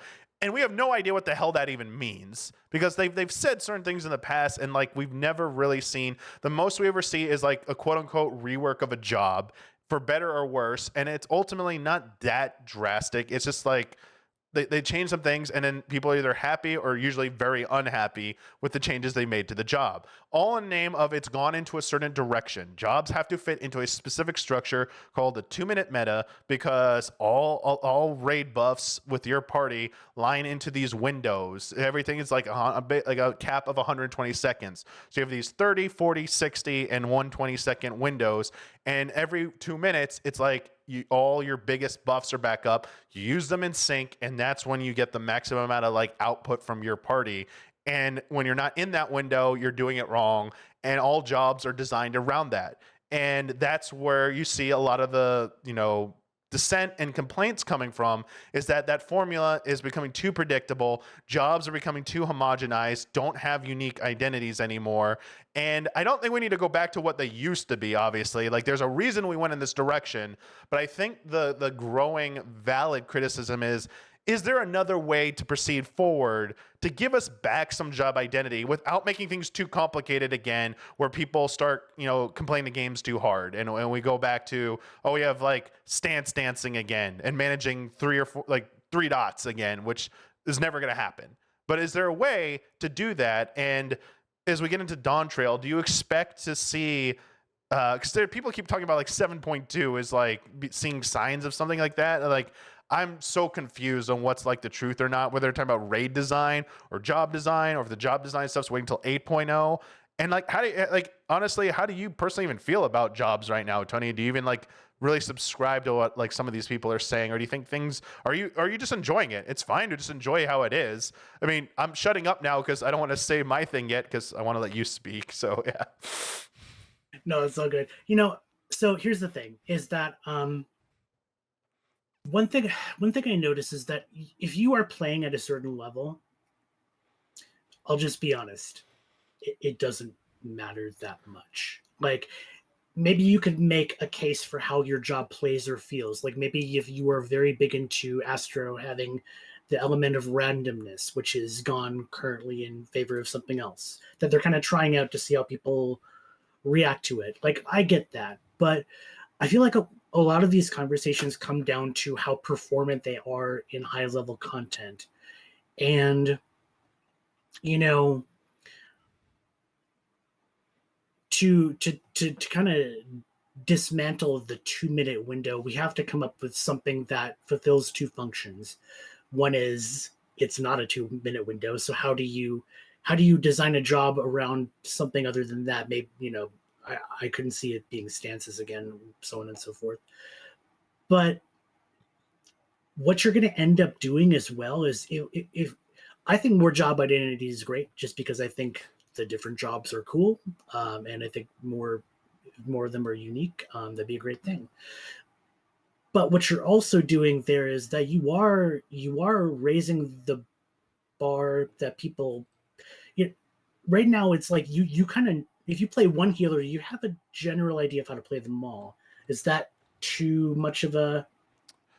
Is that too out there? I feel like you have a generally. So I would say, if you know how to play one regen healer and one shield healer, you understand the principles of like both the healer. You know one, you know pretty much what Right. the other is basically going to do. I mean, yeah, you're mostly right. Like, and as you said, like Astro, it's like cards. They have a card mechanic. It's like, okay, that's cool. I mean, but it's basically, they just become, to be honest, they're like analogous to like other white mage things. It's like one of them is like equivalent to like a benison. One's like a shield thing. One's like a dot, like a hot. One's like the one that's important, the DPS buffs. Like, that's like their unique one. But all the other like 4 cards or whatever are just analogous to other white mage things. It's just that, yes, they still, you can't just play white mage and automatically know how to play Astro or even Sage or Scholar. That's not true. But I think as long as you play one shield and one regen, I think you fundamentally understand what's going on with the other job. It's like, oh, that's kind of like this. This kind of like this. And if you just spend like a fight or two or dungeon or two running that job, you're like, oh, I get it. Like, it should click for you. Yes. So, like, the thing I want to really crack at, and maybe it's kind of an uncomfortable thing, but it's really, so, at a certain level, the differences between jobs matter more than if you were doing, say, like normal or EX trials. Imagine you're the developer and you're getting 2 mandates from your players. One is, we want jobs that all feel very different from each other, that have a unique job identity. But we also want to have, I'll just say it this way, we also want them to perform very similarly with the output, if you know what I mean. Gotcha. And to me, there's no way I could learn enough trigonometry to be able to learn how to do it myself. And I think people have to realize that yeah, that sounds like it's a very difficult task. Would people so and would this community accept maybe jobs that maybe were a little bit less balanced in the name of identity? Because can they really do the perfect thing and have completely different jobs that all perform the exact same way, and or can all perform at the same level, and people aren't squabbling about like this job is low tier now, blah blah blah, you know what I mean? Like Exactly. Yeah. that's a tall It order, widens. guys. It already even as much as people say jobs are homogenized right now within their respective roles, that like they feel similar. They're like people still run to compare their outputs, like DPS outputs essentially, and see like, oh, there's a gap. They got to bring them even to like closer together. Like any disparity is usually like they scream from the mountaintops.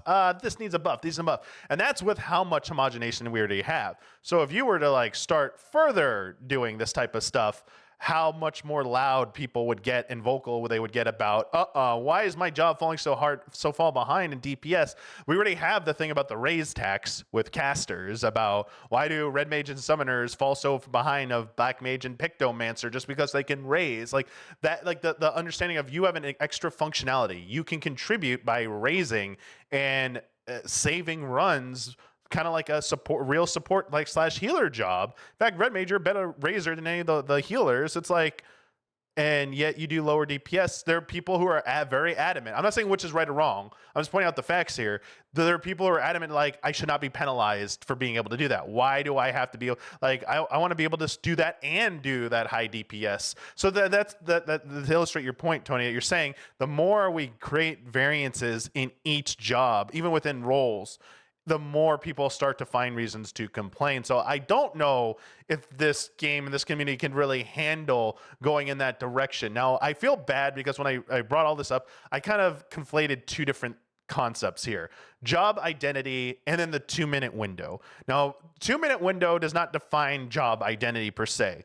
2-minute window, to fix it, you could seriously any adjustment to the quote-unquote 2-minute window meta would just be moving windows to different spots. It could be like jobs all of a sudden have their like personal 30-second windows where like all the melee at 40-second get their own like little personal burst window and no one else like participates in that. Or every like you're just moving numbers around at that point and shifting where you're using those your raid buffs, your raid utility actions in conjunction with each other as part of the synergy.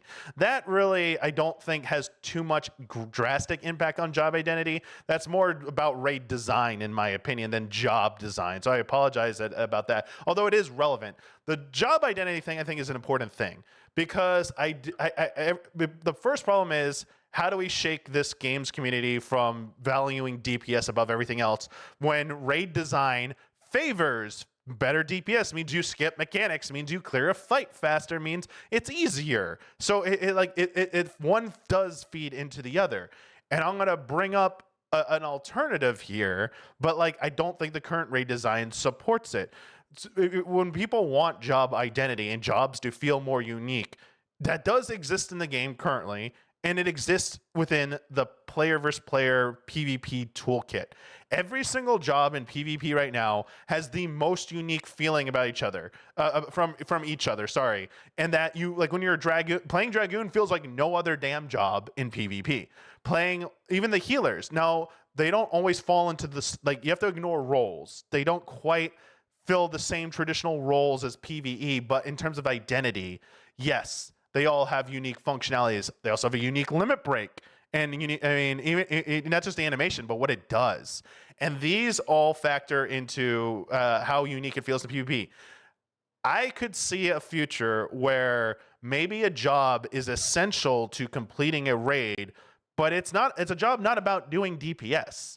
Like maybe if they had a raid design that came back that had more mobs in it and crowd control is an important thing, maybe it's not the tank's job to like handle mobs. Maybe Dancer has their Dancer LB and tools from PvP where they can charm the mobs, kite them over to a spot, and like their job, like physical range job is to kite, charm, stun, and manage large groups of mobs. But like that's their role. And in dungeon design and raid design and alliance raids, those types of encounters are going to be there. They have to do that. But now you're putting more responsibility on different individual roles again, which people were complaining about. So it's like, look at healers where like, I don't want to heal. Like that's so hard. Like if I fail, like there's already a healer shortage in general. And all the issue, even despite how supposedly easy healers have gotten, now you want to do stuff like that. That's where I see like the pushback is there is a path to making these jobs feel amazing and unique, and you could radically change raid designs. And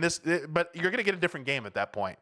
I do think you're gonna get a different. It works in PvP because you have so many different. You have like 72, 48, or 10 people fighting against each other, and shenanigans are okay because you're not like.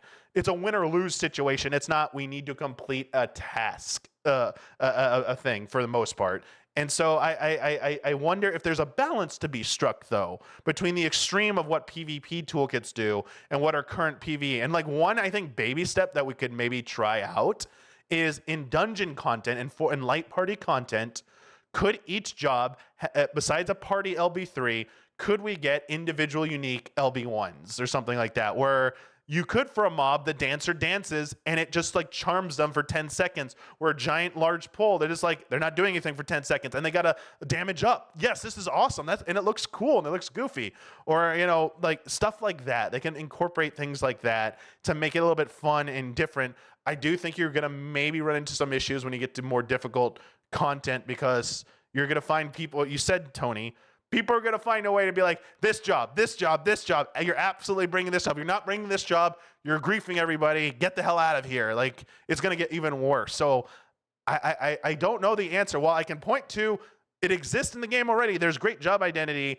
I don't know if that can be carried over into PvE content. A lot of this is fascinating because if you're relatively new to the game, like the position that the content and encounter design is at right now, there's a very understandable path of decisions that have been spurred by community feedback and otherwise to where we are now. And like you should always advocate for what you want in the game. A lot of this isn't to say don't, this means this, so don't ask for it, and so on and so forth. I think everyone should advocate for what they would like to see in the game, because truly, like that's how they collect the feedback and are able to make decisions about how should we proceed with this job system, how should we proceed with whether or not to change the 2-minute window dynamic. But yeah, I think. And I know we're trying to drive a wedge between, or at least delineate the 2-minute window and like job identity, but it is quite a problem now. It is quite a situation we're in right now where so many actions are spaced out enough where people, and I really wonder sometimes, like there's got to be people, and I'm sure it's not a small amount of people that maybe get to level 30. And they're like, I'm pressing 4 buttons here. And I've been doing this for 20, 30, 40 hours. Yeah. I'm done. Like, I'll play something else. You know what I mean? That, I'm sure everyone knows maybe at least one friend that maybe they've referred the game who's like, I'm not dealing with this, Yeah. You're right. That's why they need to invest in that so they don't lose newer players that early on. I think you need the one thing I'd like to think is I think the developers, despite the bumps in the road, I do think they should start having a little bit more faith in the community to, even if we're going to complain for a little bit initially, maybe let it play out a little bit longer and like see if we like acclimate to something. So if you give us something that pushes back, like, okay, here's your level 50 toolkit at 30. Oh my God, the Hawk Manor now is so hard. I have to hit all these buttons and stuff. It's like, let them play another dungeon. It's like, oh wait, no, it's not okay. It's not that bad. I'm sorry, I overreact. Like, I think people have a tendency to maybe like overreact in this game to something because they're like trained to be so used to things that anything different, it's like, oh God, what is this? Now, sometimes it's received very well. It's like, oh, I love that. But sometimes it's like, what the hell? But like, either way, I think you need to like let that honeymoon or nightmare period blow over and then like really like look at what people are saying after that amount of time has passed, not jump to such, immediate things. And like I could point to like what they did with Viper, like just changing, making a change to it so suddenly based on feedback that from some people that it was too complicated, and people are like, wait, what? It was like there was that whole discourse about that, and it happened so quickly. It's like you didn't even really give it a chance to even be used in like raid content before you made that. Like potency changes we can Yeah. understand, but like really tinkering with its toolkit, it's like, that doesn't seem right. That's soon. Anyway, yes, you're right You about know, that. yeah, so I mean, here's the thing is like we see them getting a little wacky, like when it comes to like Eureka and Bozja, like the lost actions, for example. Like Oh, yes, those are examples of like this shit is broken. But it's cool because it like I mean, you mentioned a great thing. Like, what is the risk, or what is the downside to someone like completing Hawk Manor like maybe 4 or 5 minutes earlier than like the normal sync pattern? Like, you know, there's a level of they've gone through and they've made a lot of effort to redo all of this stuff, but I think it would be okay if especially if it's very old content and your yes. players are looking at a 300 to 400 hour pipeline to endgame. I think you can be a little wacky. I think you can kind of be a little less rigid here when it comes to I this agree. balance. I agree. They've clearly, developers have clearly shown when they want to, they can make challenging content, like not just in raid design fights, but in restrictiveness. I mean, Mass Carnival, as like any of the like field operation content to have like certain restrictions on what actions, like usages of actions, and same with the Criterion. They have found ways to like either artificially or more naturally design challenging content. So they don't have to worry about that. Like if things get out of hand in old content, they could be a little bit more restrictive on current content for sure. That's that's not what we're asking for. So you're absolutely right on that. So I do agree with that, and I think that's a good point. The last thing about like job identity I want to say is like one thing I'd be also, you were talking about, you want to know trust percentages, and like to make like kind of a conclusion about like that with like the player base. One thing I would like to do is like, I wonder if they've ever said it before, but take some of like the top or sorry, I said Palace of the Dead, but Deep Dungeon players. A lot of them do like the solo content and have like soloed like on almost all the jobs. Ask them how they feel about job identity when it relates to Deep Dungeon. I'm kind of curious if they actually think like if it maybe it is about this content design.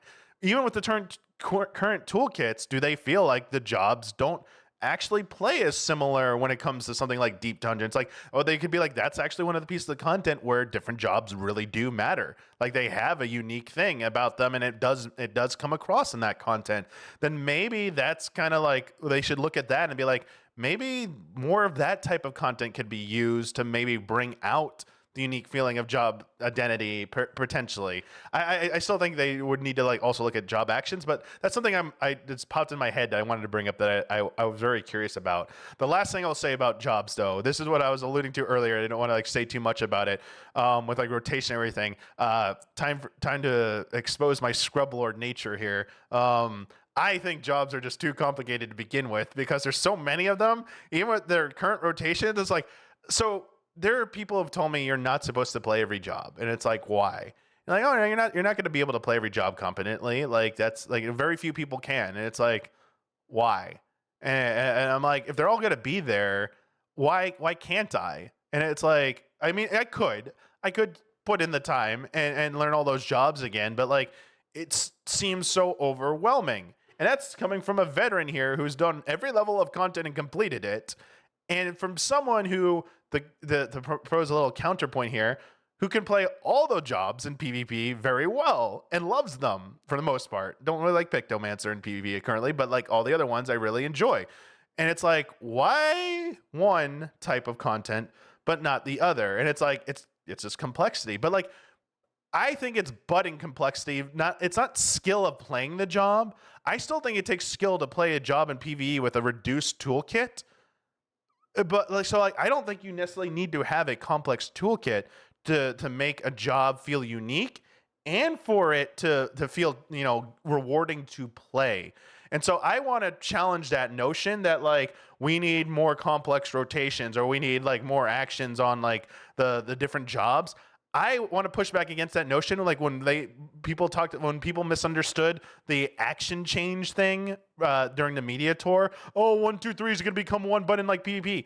I don't see a problem with that. I really don't. That's not where the challenge should come from in playing a job. Like just like knowing what button to hit, sure, but like the 1, 2, 3 combo should not be like the challenge part of it. It should be like knowing when to hit a buff or a certain utility action at the right time to react to a certain mechanic, or in plan synergize with your team. Like it's either reactionary or planning it correctly and knowing your toolkit. I think that's where the skill comes from. And I really, truly, I would be fine with them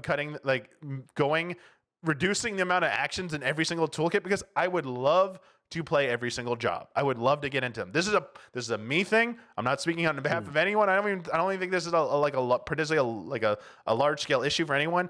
I'm just giving you a different viewpoint out there because I don't see this viewpoint thrown out enough. As someone who I believe plays the game enough and can play it at a high level, to a certain extent, I'm giving you this type of opinion. Like I would love to see that, because I would love to play every job more, and I just am intimidated to jump into other jobs because I play a lot of like the melee jobs in PvP, samurai, monk, ninja. As soon as I turn over to PvE, I'm like, what the f are these abilities? I'm like, same icon, but like, what? There's no where's Cheatin? Oh, wait, what? Wait, what? Like this is a defensive cooldown in PvE, but not like this is offensive in PvE. Like it's so wacky to me. Like it's funny to see how different the toolkits are, but also like I feel like the flow of a lot of PvE jobs does not make sense to me. Whereas I feel like the PvP ones are very self-explanatory and make sense and fit the nature of their job. So like, I don't know. I might be crazy, but I think there's something there. So I've said my piece. I just want to get that there. Feel free to complain about me in the comments. I'm destroying the game by asking for easier stuff.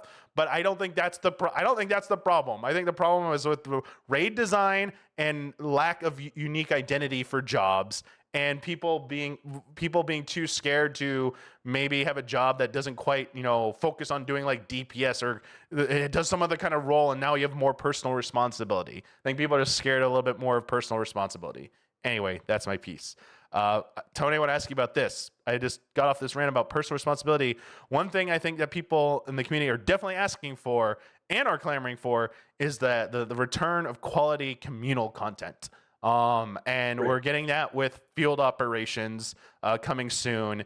And that's a big part, I think. I think there's going to be a big make or break point for how people view this expansion is field operations. And I'm curious, like, how much did you do? How did you feel about what you dabbled in? And if you did all of it, awesome. I just don't know personally for Eureka and Bozia. And is there anything you would like to see done differently or expecting them to do come with this new field operations? So it's on my bucket list, but I still haven't done Baldesi and Arsenal. But I do. I am at max level in both Eureka and Bozia, and did it when that content was new and relevant. I think the biggest thing the expectation for the community content this time is like, they took that time. They didn't do it in Endwalker, and their stated reason was we didn't really kind of have a good idea of how to iterate it. So I'm kind of curious first and foremost, like, okay, so you're ready to do it. What's the new idea? I'm very curious. I think Bozia was great. There's a couple things that there is that social aspect of it. Everyone is mostly, in the same instance. And there's a level of communication that you need for the dungeons, I would say. I just think they're neat, but my expectation for sure is not only this, but we're also going to see the return of the cosmic exploration, which people are thinking it's more like the crafting, like the Ishgard restoration stuff. I was gonna ask you about that too. I think I would say if I could put it all in a bucket and say what would be great, like it is really that it's kind of, we need more of the game. We need more of this in other parts of the game, I think. And we've had fun little conversations about like, what if they did stuff like Boja, but like in like the leveling zones, Oh yeah, like they yeah. wouldn't We've have talked to about make. this. Yep. We haven't had to make. We don't have to make those maps. The maps are already made. We could, oh Yes. man, I wish, Yes, the but post MSQ field environment initiative here. I mean, that'd be fantastic. Yes, I really wish they could repurpose existing zones, because we got hunts, we got fates. You don't need to take those. I'm not advocating taking those away, but advocating adding a version of each, maybe like instance 4, or you have to select to go into that version of the instance, where it is like a field operation version of that area. So like you go to like Yaktel, it's like, well, now you're in the field operations version of it. Like, enemies are different here. There are critical engagements, and everyone's working towards an objective here. So like having like a communal progress thing that like maybe every so often unlocks a special dungeon or a special super boss. So we already have like that existing, but adding more of that type of thing, using existing assets so they don't have to spend so much time developing new things that take time. This could be ready to go a little bit more soon, because as we know, we're not getting any of the field operations till supposedly like 7.2 at the earliest.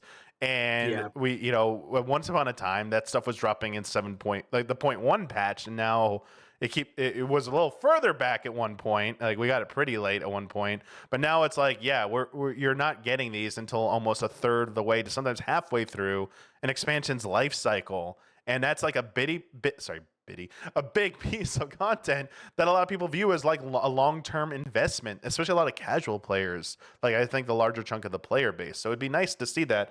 But I really hope, I'm with you, that the cosmic exploration, I hope it's like Ishgardian Restoration in the Firmament, where your server or maybe your data center is working towards goals, and it feels like you're really building towards something again. Like, that type of like thing is fun to participate in, and I feel like at the baseline they need to deliver on that again.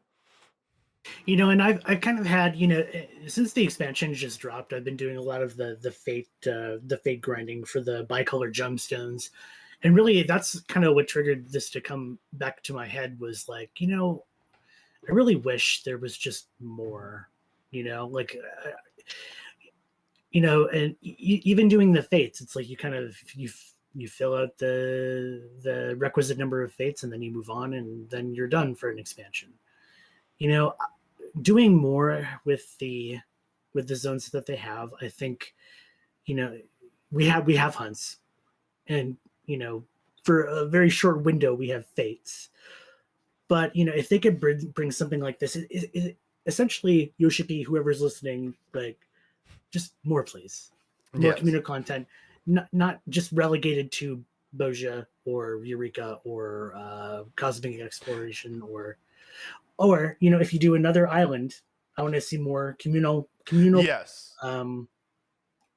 tasks Yeah. or objectives, right, with island. Yeah, that was a little bit of a misfire with Endwalker, but I hopefully. love it, but I want to do it with friends. Please. Yeah, and like, I'm not even like, again, I'm from my side, I'm not advocating like completely making all the existing like 6 new zones into a complete new field operations, like on the level of what the new field operations actually be.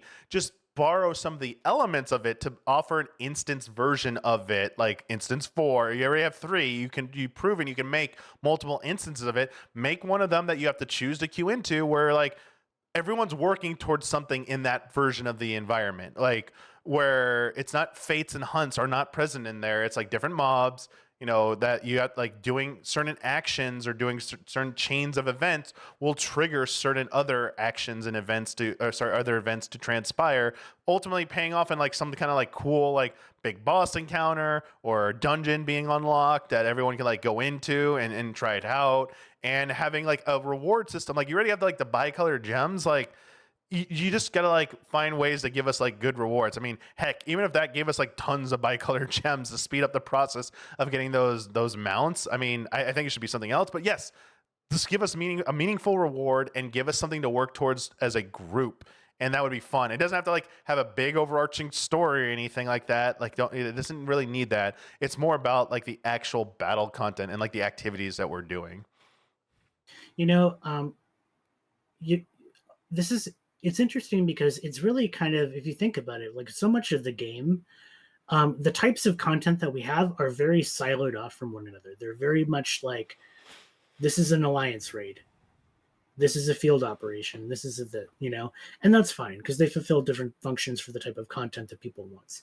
But maybe if they could figure out a way to make these a little bit more, if they could mesh these together a little bit more, I think, especially with all of these zones that I'm done doing fates in. Am I going to go back to them very often? Probably not, aside from maybe a hunt train or something like that. Yeah, yeah, exactly. One quick thing about hunts, using a platform to give like a shout out to something that needs to be done. I'm not relatively like heavily involved in hunt community at all. I mean, I've done a few like hunt train. Sorry, I did one or two hunt trains for the first time this expansion since the beginning of Endwalker. So that tells you how much I really do hunts. Mhm. But I have seen the discourse that there are a lot of the hunt community that's unhappy with the SS rank, I believe, like the highest one that requires multiple Yeah. things to be done to trigger them, and then the people who help pop them essentially can't get credit for that because people run in and like hit it too early.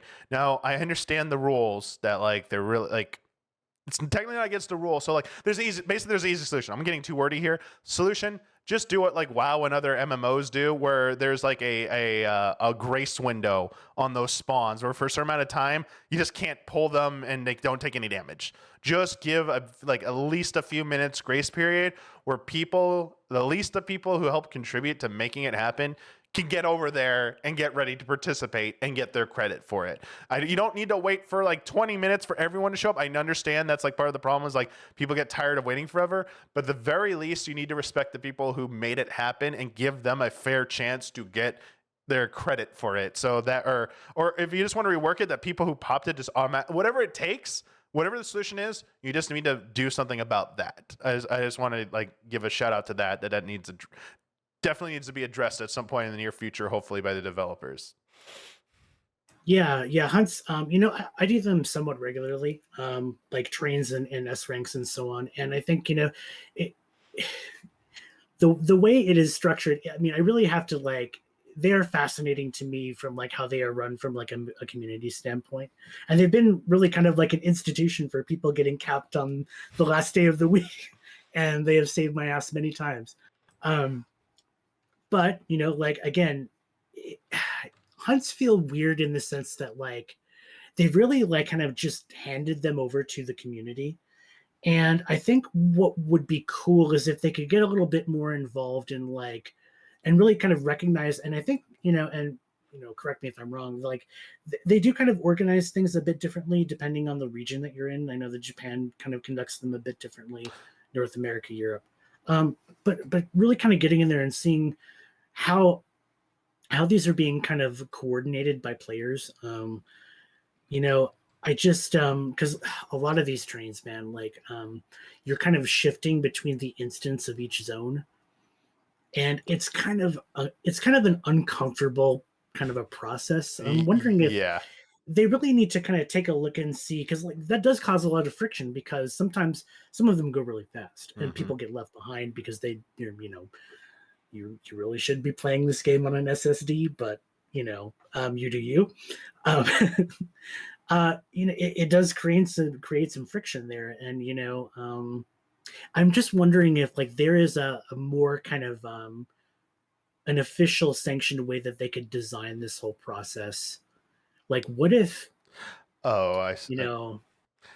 What if, and this might be the stupidest thing in the world, but like, what if there was something like PF where you could essentially like put those together? I don't know, like, because I'll just say this too, like and I know there's an element that they don't want to talk about, is that a lot of this is organized using yeah. This is yeah. I know what you're getting at. I feel like if you're hoping the developers will like acknowledge and like facilitate the structure of current like the current hunt train system.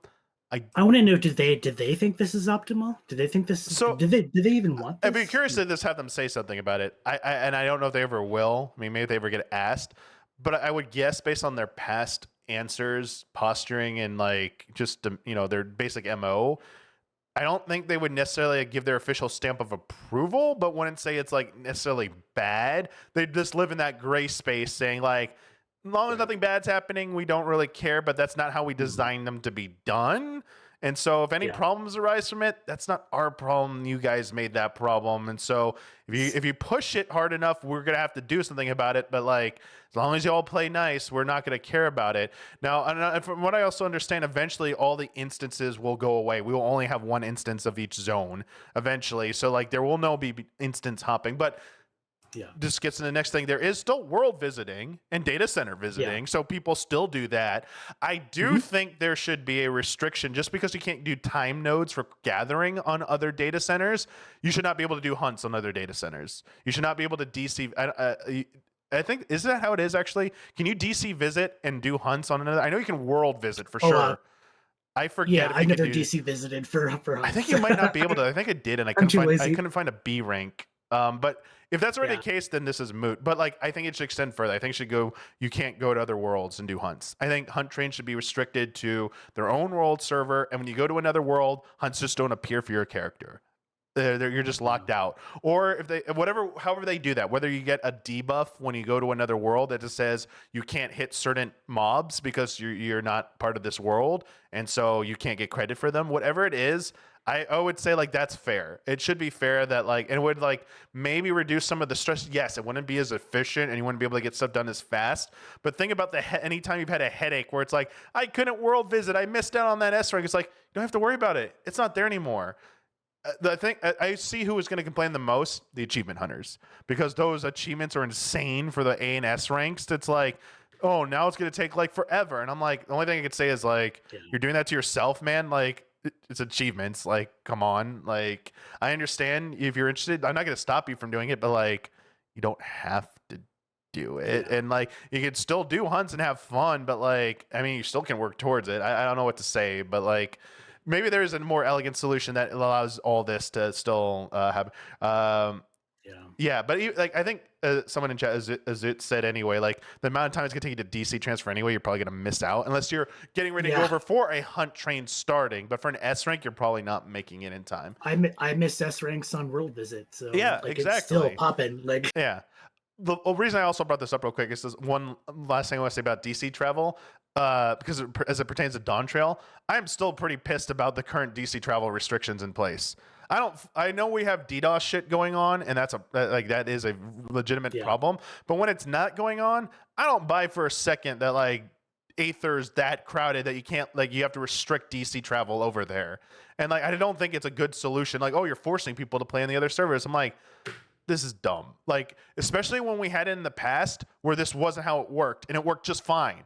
So you're giving us a worse version of it, and I don't see, like, until they prevent me concrete evidence, I believe they're just doing this on purpose to artificially deal with this. Like, they've made a solution for a problem that didn't exist.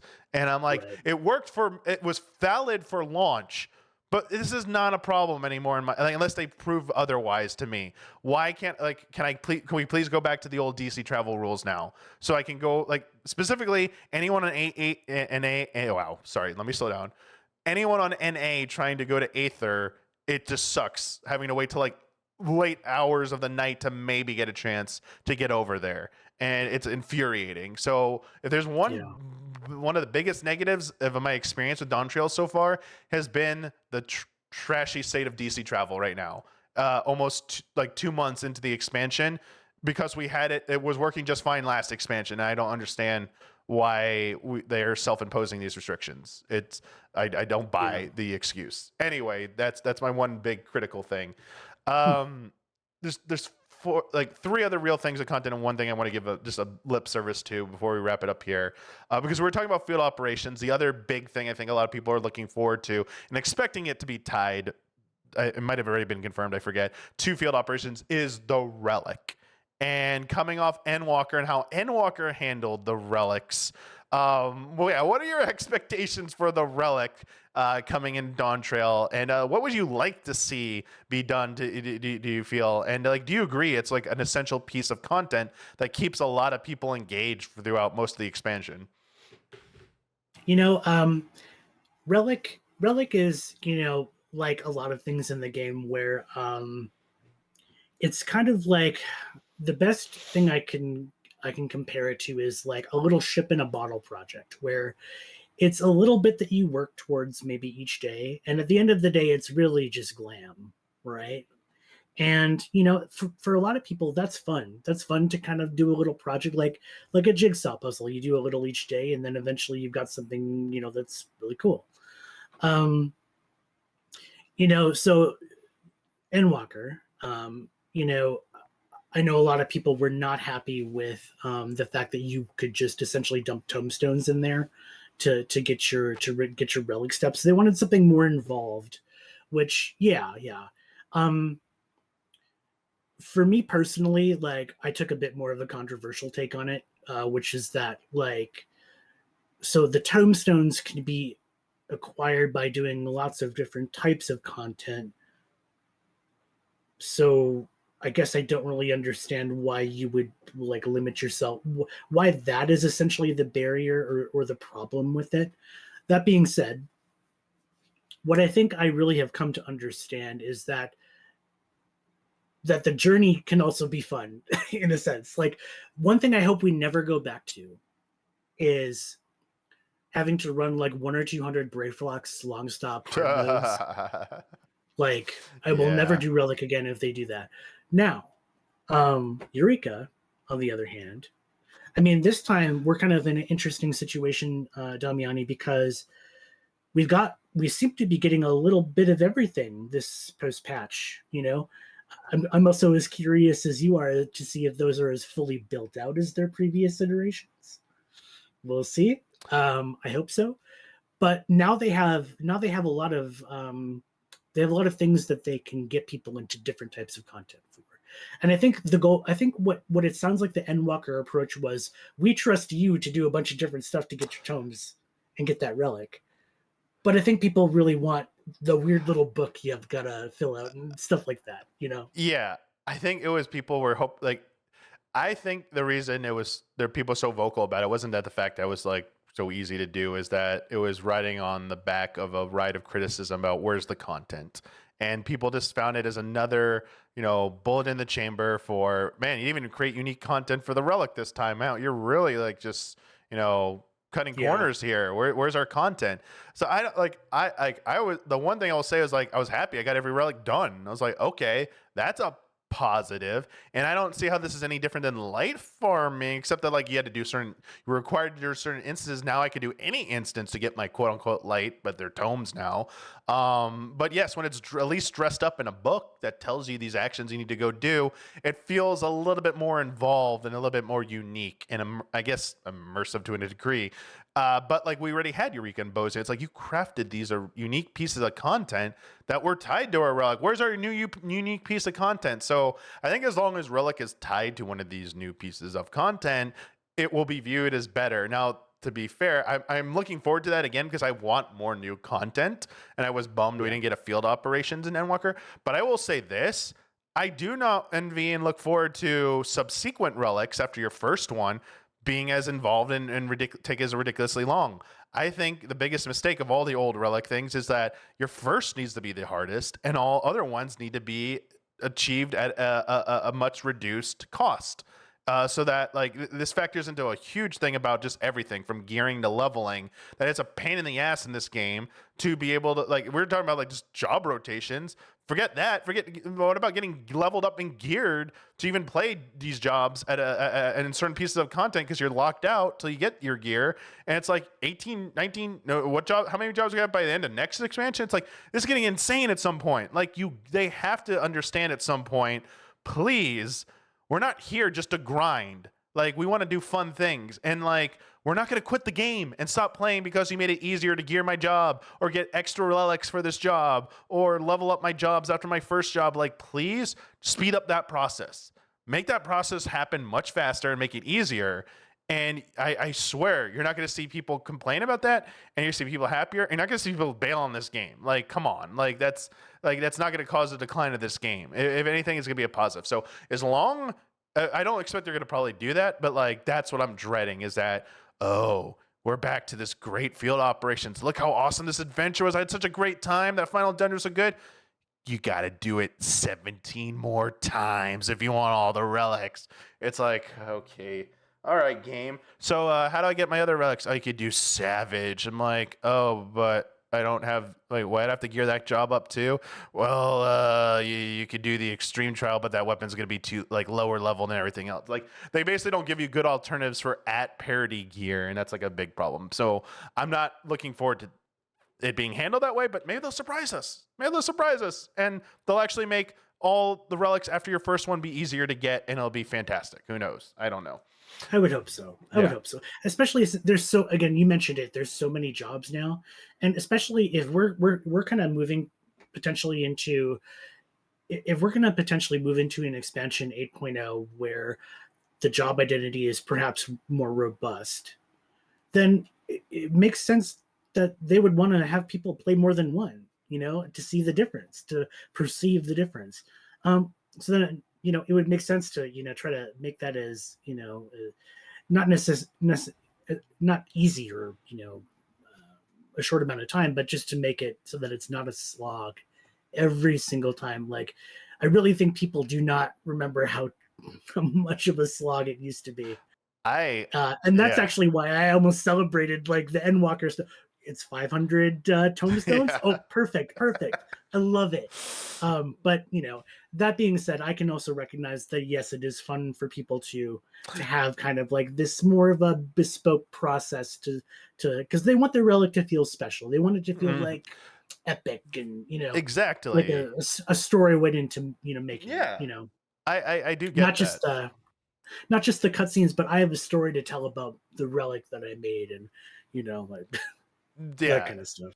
One thing before we get real radical job leveling idea. What if we just had to level one job per role and then all the other jobs in that role are at level cap as well? So one healer level to 100, all your other healers are level to 100. One tank to 100. So you only have to level 5 jobs ever each expansion and you're good to go. Except for maybe the new jobs you also have to level up as well. So 7. It would always ever be 7 jobs. But like that would be amazing. Anyway, about Relic though, the one last thing I want to ask is, do you want to say it ever expanded? I mean, we've had gear tied to the field operations stuff and like elemental gear and then like the Bozia gear. But would you like to see them invest a little bit more into like a full gear set, a Relic gear set, other than just a Relic weapon? Or do you think where they're at right now is fine? Because I see it as another alternative to gearing. What I was just talking about with the problem. It's another solution potentially. And it's like more cool looking stuff. Like you get a whole glowy outfit and a weapon now that you're going to power up. I don't know if you ever wanted that or expect them to ever maybe try that. Or you think it's always just going to be the weapon and like field operations specific gear that works in that instance, but has really no use outside of it. It's not great outside of that instance. I mean, the true end game is glamour. So I think more options there are definitely should be on the table. And they had talked too, I mean, obviously, part of me thinks probably not going to happen, but they had really kind of tied in a lot of, recently they've really recognized how players have reacted to the amount of rewards that they were getting for different types of content. And I believe they had said something by like 7.2 or 7.3, they'd have 1.5 times the amount of rewards that are in the game. Yeah, I hope so. Something like that. It would be cool. It would be cool to have like, what was the Eureka? The Eureka had a set, didn't it? Yeah, that was Eureka had the elemental set. I don't know if it's called Animos or whatever the actual set name, but it had an attribute on it that would make like elemental stuff for like the wheel would be useful in there. Just like Bozia had like extra stats that were useful, like haste. that would only work in field operations, Yeah. but you didn't get it outside. Like you didn't get like a speed buff like on your GCDs outside of that. I was like, oh wait, what? Oh, it only works in field operations. Because like, oh man, people are gonna be like that gear set is required. So yes, Yeah. they did stuff like that. Yeah. Yeah. So I mean I think more cool stuff like that. I mean, I've got the elemental set somewhere on my like glamour dresser or something. It's been shelved for a couple of years. So, but yeah, I would really like to, I love doing the content, but and a lot of people, to do it, repeatedly, that you really need to give people the rewards that are worth their time, and whether that's building a relic, whether that's some kind of mount you get out of a Criterion dungeon, if the rewards are lacking, then people are going to respond accordingly, and you're spending a lot of time in the game, and Yeah. it should be worth it to you.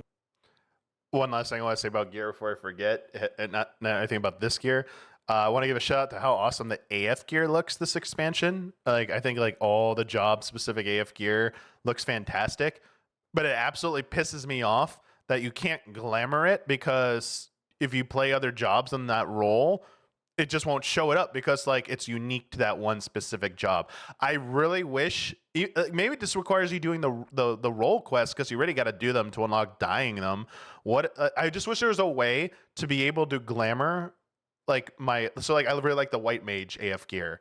Can I just glamour it and any healer can just use it? It won't work on other like not other roles, but I wish within their role you could glamour an AF set to those role jobs. Like that infuriates me, that like because there's no elegant way to do it, or it's like I have to like for like your current best in slot, I have to like go buy another piece, and some of those are unique, so it's like you can't even hold those on you at the same time. So you gotta like swap them out with the retain. Like that's such a pain in the ass if you want to do it that way. Like I want to show off that gear. It's so sick looking, and it's like it has such a short lifespan. Like I understand everything is gonna eventually be outdated. You're gonna move on, but like I really wish they could find a way to come up with a solution so that AF gear could be glamored in a way that you could use it on more than one job within, like, at least within your role, so it makes sense. Because it's just a shame that you can't really show that off as much very often.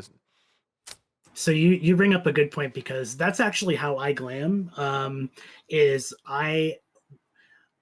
big thing I like about Final Fantasy XIV is that it uses the job system, and a lot of the AF gear is very uniquely designed for each job that it is inspired by. So they kind of follow a very specific template, like Paladin, for example. You're going to get kind of different variations on a theme, but the theme is very strong, and that's what I like so much about the AF gear. What I do is I use the glamour plates for all of the jobs, where I will link them to each job, and I know in your situation, you want kind of the white mage gear to be used for all healers. Yep. Yeah, they should do that, because I think it's a bit of a weird restriction. Yeah. But, yeah. I'm sorry. Maybe it would be kind of weird to have Dark Knight armor on it. Well, this is what I'm getting at. This gets to that mediator question asked at the day I was at about the interesting logic behind Yoshi P's answer about why we can't just glamour any gear onto any job, where he explained how it'd be weird for a random person for their first time hopping into a dungeon seeing like a tank and healer gear or something like that, and it would cause confusion. I'm like, have you seen what people glamour? Like like a random player who's like doesn't know there's like futuristic like cyberpunk gear, like, or street clothes from like reality, like that you can just wear in like school outfits, and like that's not confusing and weird. But like wearing a healer, like you're not going to confuse them for actually being a healer. You just look at your party list and like, that's the tank, that's the heal. Like what? Like I don't buy that for a second. I mean, it's something to think about, but I don't think it's reasonable. I think it's unreasonable. So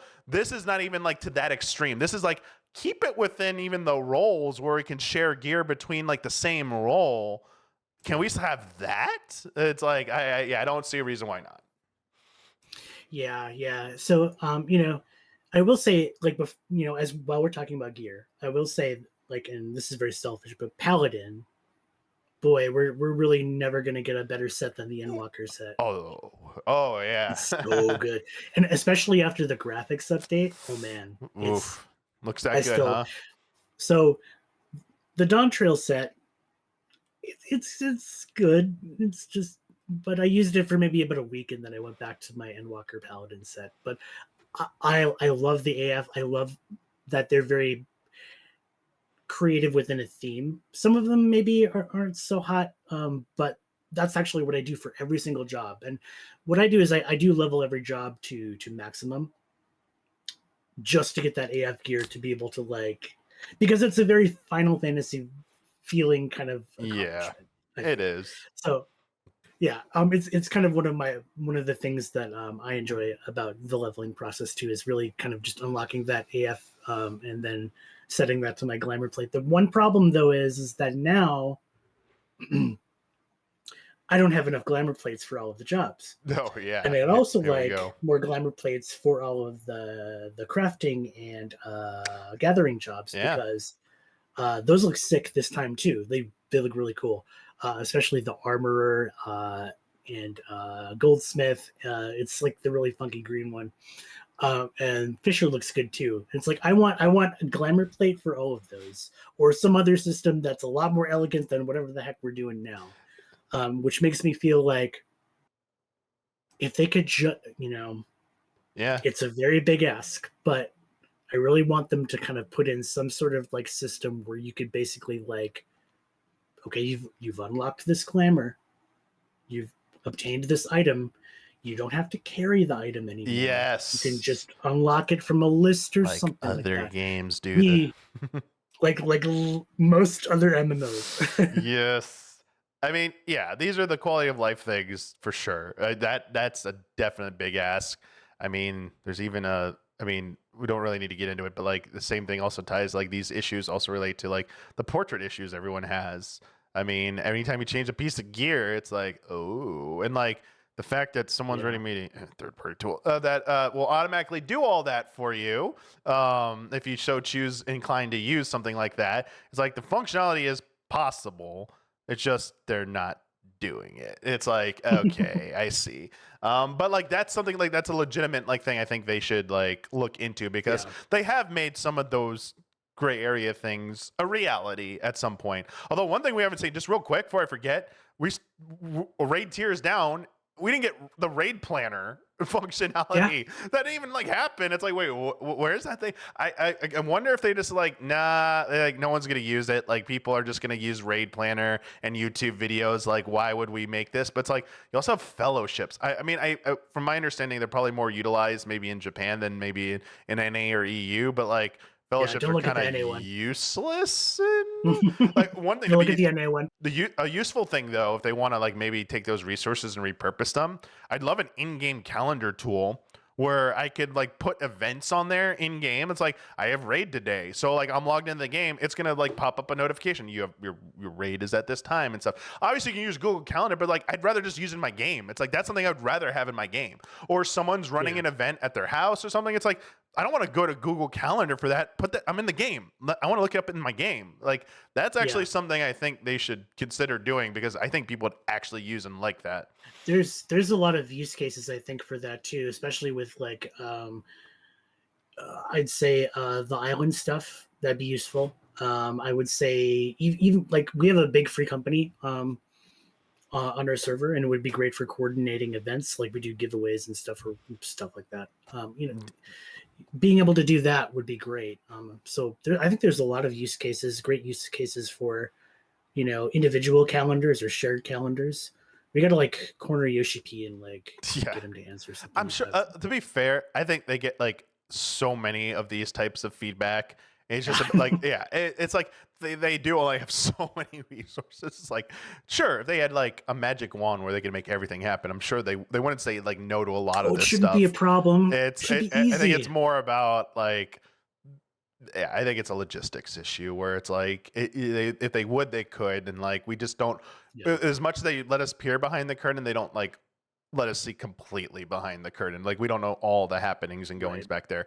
Uh, Go ahead. Sorry, you have At something? the end of the day, yeah, I mean, like at the end of the day, you have a certain amount of staff, you have a certain amount of resources, you have a schedule that you need to, because like imagine not hitting a patch deadline because your calendar function isn't Ex- working. exactly. I Like Yep. it's yeah, it's all game development is extremely complicated, and MMO development, it's like it's a miracle these things even come together at all. Mm-hmm.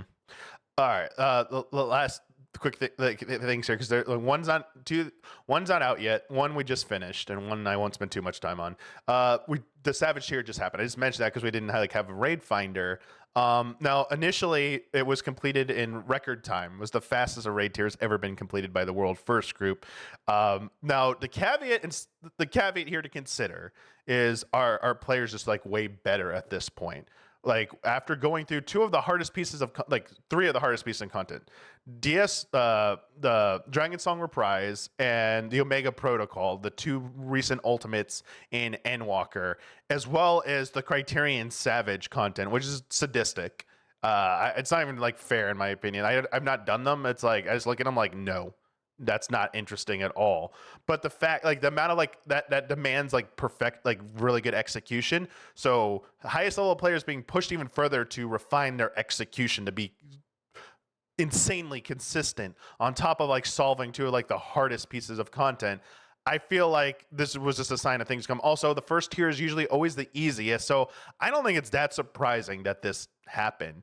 And also, I think people jump to conclusions. Oh, because the world first people did it so quickly and easily, it's easy for everybody. And then I go and watch all these content creators on Twitch get to M4S and get to Sunrise and watch them wipe over and over and over again to the lasers and towers. It's like, oh my God, like, oh, it's so easy. You just stand there and point the laser, right? No, so easy. Anyone can do it. So it's like, there's a different experience to be had when you're in a cutting edge static and when you're doing it in Party Finder, which is where I think a majority of people do Savage rating. And so don't just take, like, you need to understand, always keep context when, understand the context when evaluating a statement. And so while for the world first top tier raiders, this might have been the easiest tier, I think the jury is still out on if this is the easiest tier ever for Party Finder, because there's, as always, there are horror stories. And I think it's still too soon.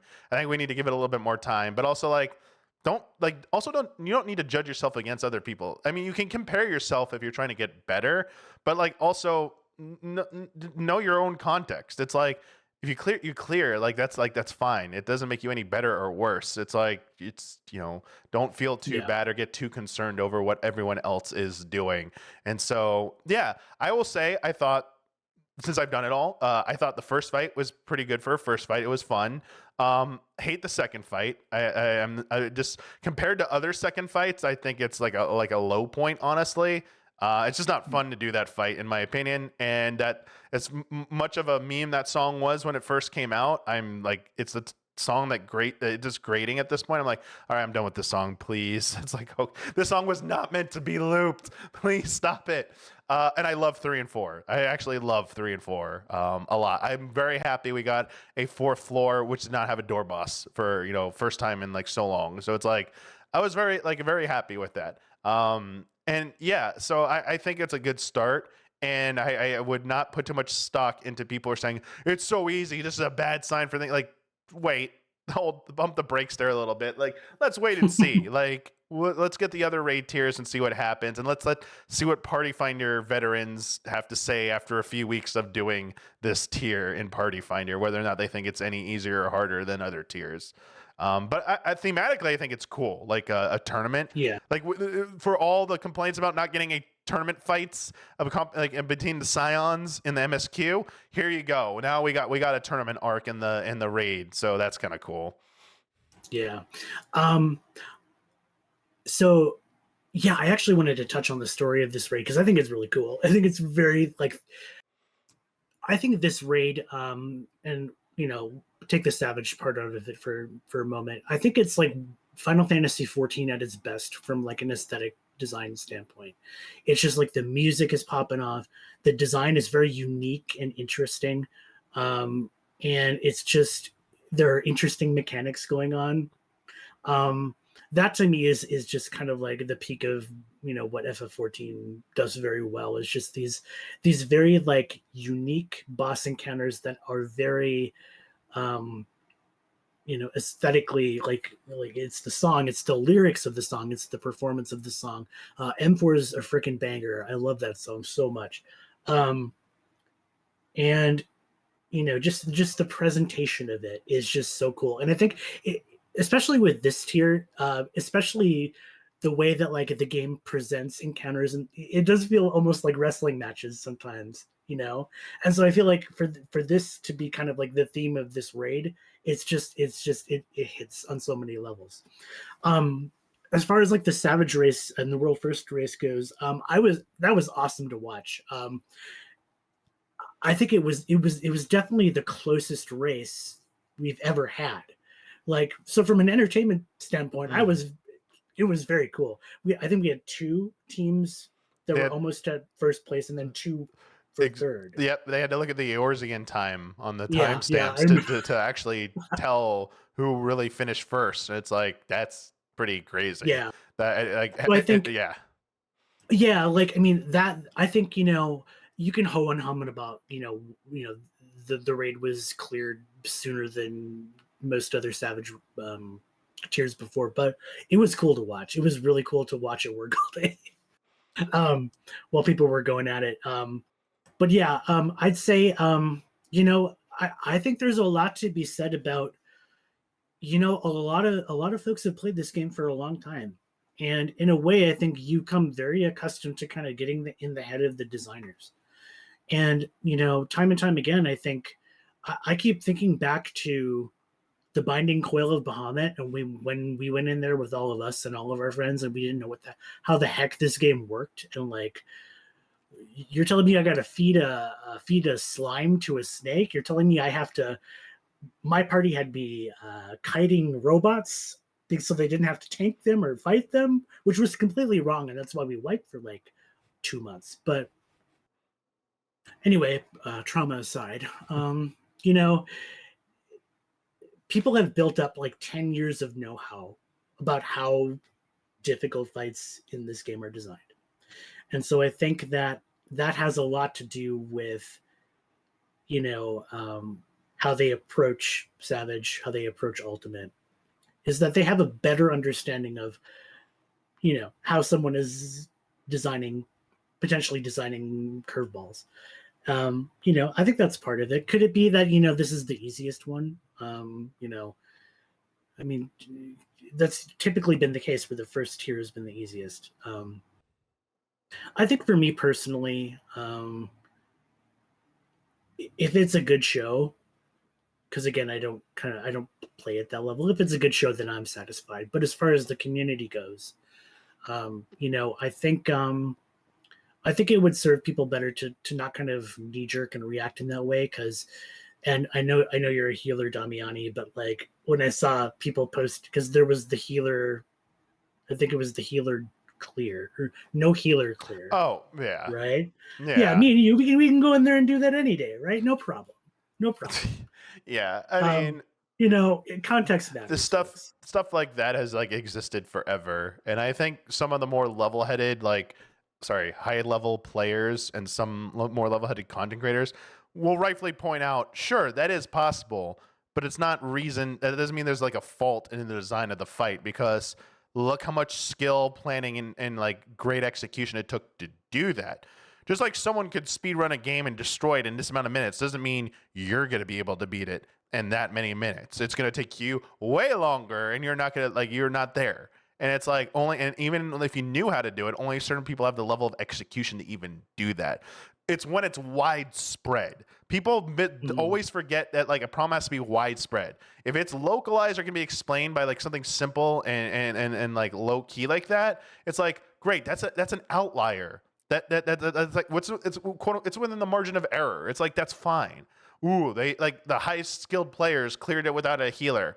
That fight's broken. It needs to be like Mhm. if they changed it more than what it was, then more people would never be able to clear it. Period. It's like Yeah. they're balanced on a way that like people who put in enough time, effort, and have a certain level of skill will eventually be able to clear it. Better people will clear it faster, but for like even for ultimate level stuff, people eventually most likely it's about patience, execution, and can you keep your can you keep your focus? And like that is a skill in itself. It's not like you're having to do like fighting game level like Evo level like top 8 level of execution for any of this shit. It's like this is an online game. It doesn't even like frame perfect inputs and shit. Like this is a different type of skill. It's not, and I'm not trying to diminish it, but it's like it's team skill and team coordination, and that absolutely matters, and pattern recognition and some reaction stuff as well, while also hitting a bunch of different buttons correctly. But like, let's make no like illusion that this is like harder, like from an execution skill level, that it's like any more difficult. Like the difficulty is the planning, the spreadsheeting of this, the solving of the puzzle. Most players don't even solve the puzzle. They like I don't. Except for like EX fights. Anything EX or lower, I don't look up anything. But like higher, yes. Like Savage, it's like we go in usually day 2, our group. We don't go in day 1. It's like first floor fights have, and for almost all the fights have strats. It's like we're gonna look at them, we're gonna check them out. So most people don't even go in there like trying to even solve the puzzle. It's like I know what to do, sort of. I just kind of need to see it and then repeat. So yeah, like like I hate when people like, run away with those examples you made up and say like that's if an indication of bad design. if you can get 8 adults together on a weekday night, Yep. like that, you that's where you take the W. If you can all get together on the same weeknight and get in there for maybe an hour, that's a W. So take what you can get. Sometimes you're not, the amount of planning, the amount of coordination, the amount of timing, like some of these folks are taking time off from work or school and so on, like, and that's great, that's so cool. But like you're not going to be able to find that in PF. Like you keep dreaming. Exactly. It's hard to do like, even if you think you have mastered any particular encounter, you're going to get 7 other people that are in 7 other completely different situations. It could be like, hey, like I only have 30 minutes to do this. It's like, hey, like, and there are things that may not be communicated. Like, hey, like I've got arthritis in my shoulder. I can only go for maybe an hour. Like you start to get to like my age and that like that, like it's gonna be a thing. And so, I think that truly like the community really needs to kind of consider that the way you communicate to one another when it's raid night, and or really communicating to each other like, here's what I'm here to do, here's how hard I want to push. And this is mostly for like pre-mades instead of PF, but you see so many groups dissolve over things as small as scheduling, and communication has to be number one. And so if you do want to get to that level, then, you really have to find your people.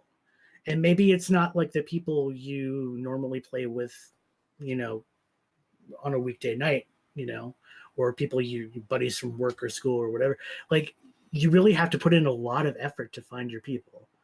And, I think it's often understated, that it does take a lot of work. So when we see these early clears, like these folks practice, like these folks practice a lot. They, and they often play multiple MMOs that require a high level of coordination and focus too. So,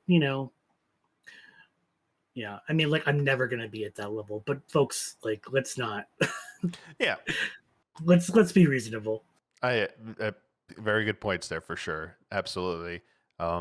Yeah. And speaking, yeah, like I've been like largely, I mean, we've had people come in and out, but like, yeah, I rate in a static, and it's been a core group of friends, but over the years, like people have dropped and we brought in like new people. I've just been fortunate that like three or four of us have like been together for like mostly since the beginning, and like since like end of Heaven's Ward, I want to say.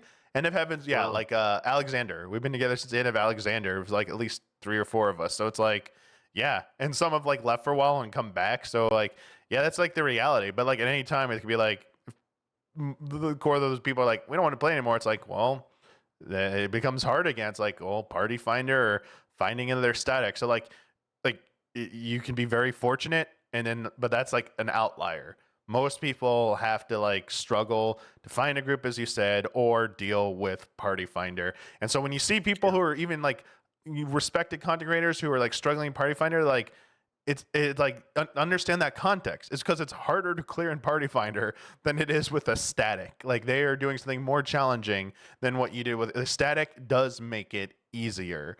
And like it might feel like it's more like work though to do, which it is because you have to adhere to its schedule, but it's ultimately going to make it much more easy to clear and re-clear than it is to have to go to party finder with a bunch of different people mostly every week. So that's why, back to the original point, that's why content will only get so difficult when it's meant to be cleared by at least party finder. The last piece of content though, we've been talking a little bit about, is the ultimate content, which we haven't had the first ultimate fight drop just yet.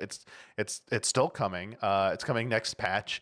But ultimate is not necessarily designed to be completed by party finder. It can be declared by party finder, obviously through the efforts of a lot of different data centers. They put together efforts to help make it strategies that are standardized to clear in party finder. And even on JP, they like go to raid finder when they're ready to clear. They use party finder to learn and then go into raid finder sometimes to clear. So it can be cleared without like that level of like scheduling, but it also can be like you might not. And I think that's like the last thing we want to talk about, because we know what it is. It's futures rewritten or what is it? FRU.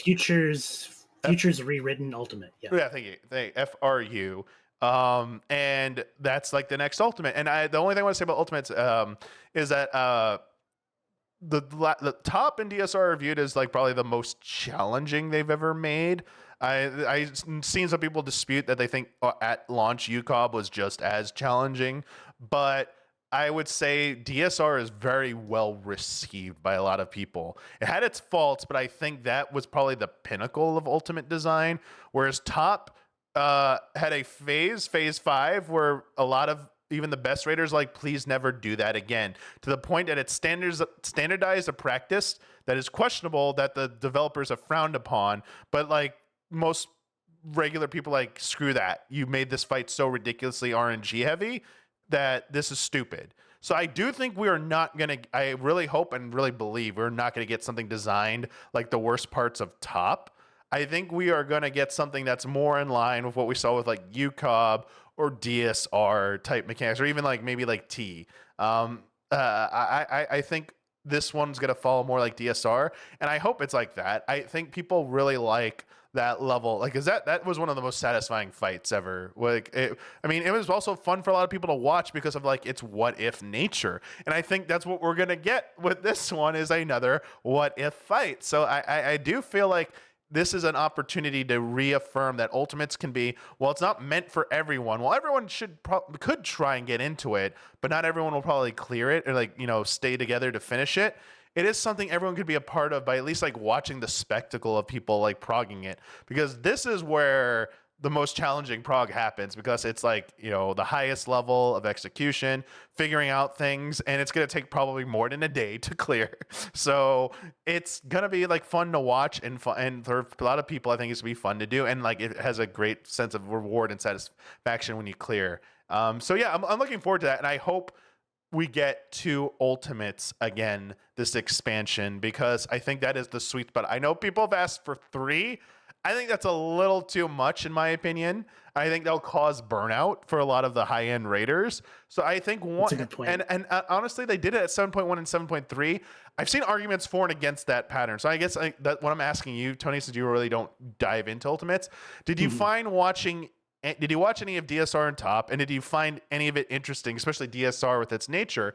And 2, just from like your own like personal opinion and like seeing people around you, do you think it's better to like have those ultimates happen back to back? So it's like 7.1 ultimate, Savage Raid 7.2, another ultimate, then Savage, or would you like to see the ultimates spaced out at the beginning and end of an expansion? So like one at 7.1 and then one at the end when we're like reaching the dead content part of an expansion. Yeah, so I mean, you probably remember. Dragon Song's Reprise was a spectacle. It was amazing, and like even just watching it, and not even from like how like cool like the what if scenario, like that was very cool, but like watching people go through it and like PlayStation, what's PlayStation, like that, it was incredible. Like it was just really fun. I'm gonna say something really selfish and just say, is it a fun to watch thing for me? Then great, yeah, I love it. But I guess when it comes to like how they're spaced during the expansion patch cycle, I think it really does depend on like what that community way up at the tippy top there feels is healthy for the game. Like it would be cool if they could do it every other patch, but we know that that's probably not ever going to happen. But you do mention burnout, and I think that's got to be a factor. And that's something I didn't really watch. Maybe something you noticed more than I did about how the players then felt between 7.1 and 7.3. Did they think that it wasn't enough time to really recover potentially? So I would say for Endwalker, so from 6.3 to 6.4, that's where I think a lot of people and a lot of content creators were speaking up about it.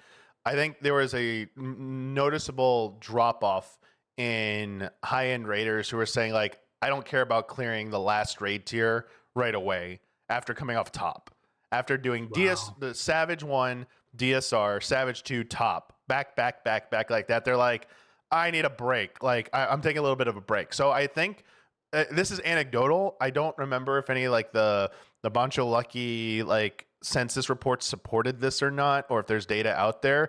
But anecdotally, a lot of people were saying, like a lot of content creators on streams, a lot of the like subreddit threads talking about it, were saying that they were noticing a lot of their static mates dropping because who had done all those the 2 Savage and 2 Ultimates back to back like that, not doing the 3rd and final Savage tier right away. They eventually would do it, but like they had no interest in doing week 1 or doing it in timely fashion. Like I need a break. I need away from that. So I do worry that if we get that same combination again, that might happen. But at the same time, as we saw, maybe that high-end community is like they've gotten so good that they clear these things so quickly going forward. That's like they're not taking as much time to clear them. So it's like, nah, it actually is fine.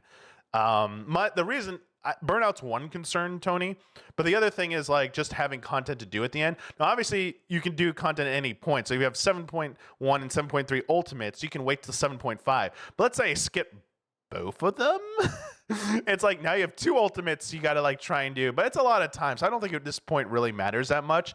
But like I was thinking is like if I didn't do the first ultimate and the second ultimate it's not coming to the end of the expansion, well then in 7.3 maybe I can jump into the first ultimate. Because to be fair, earlier I said with an asterisk, there's no way to like really cheese ultimates because they keep them synced.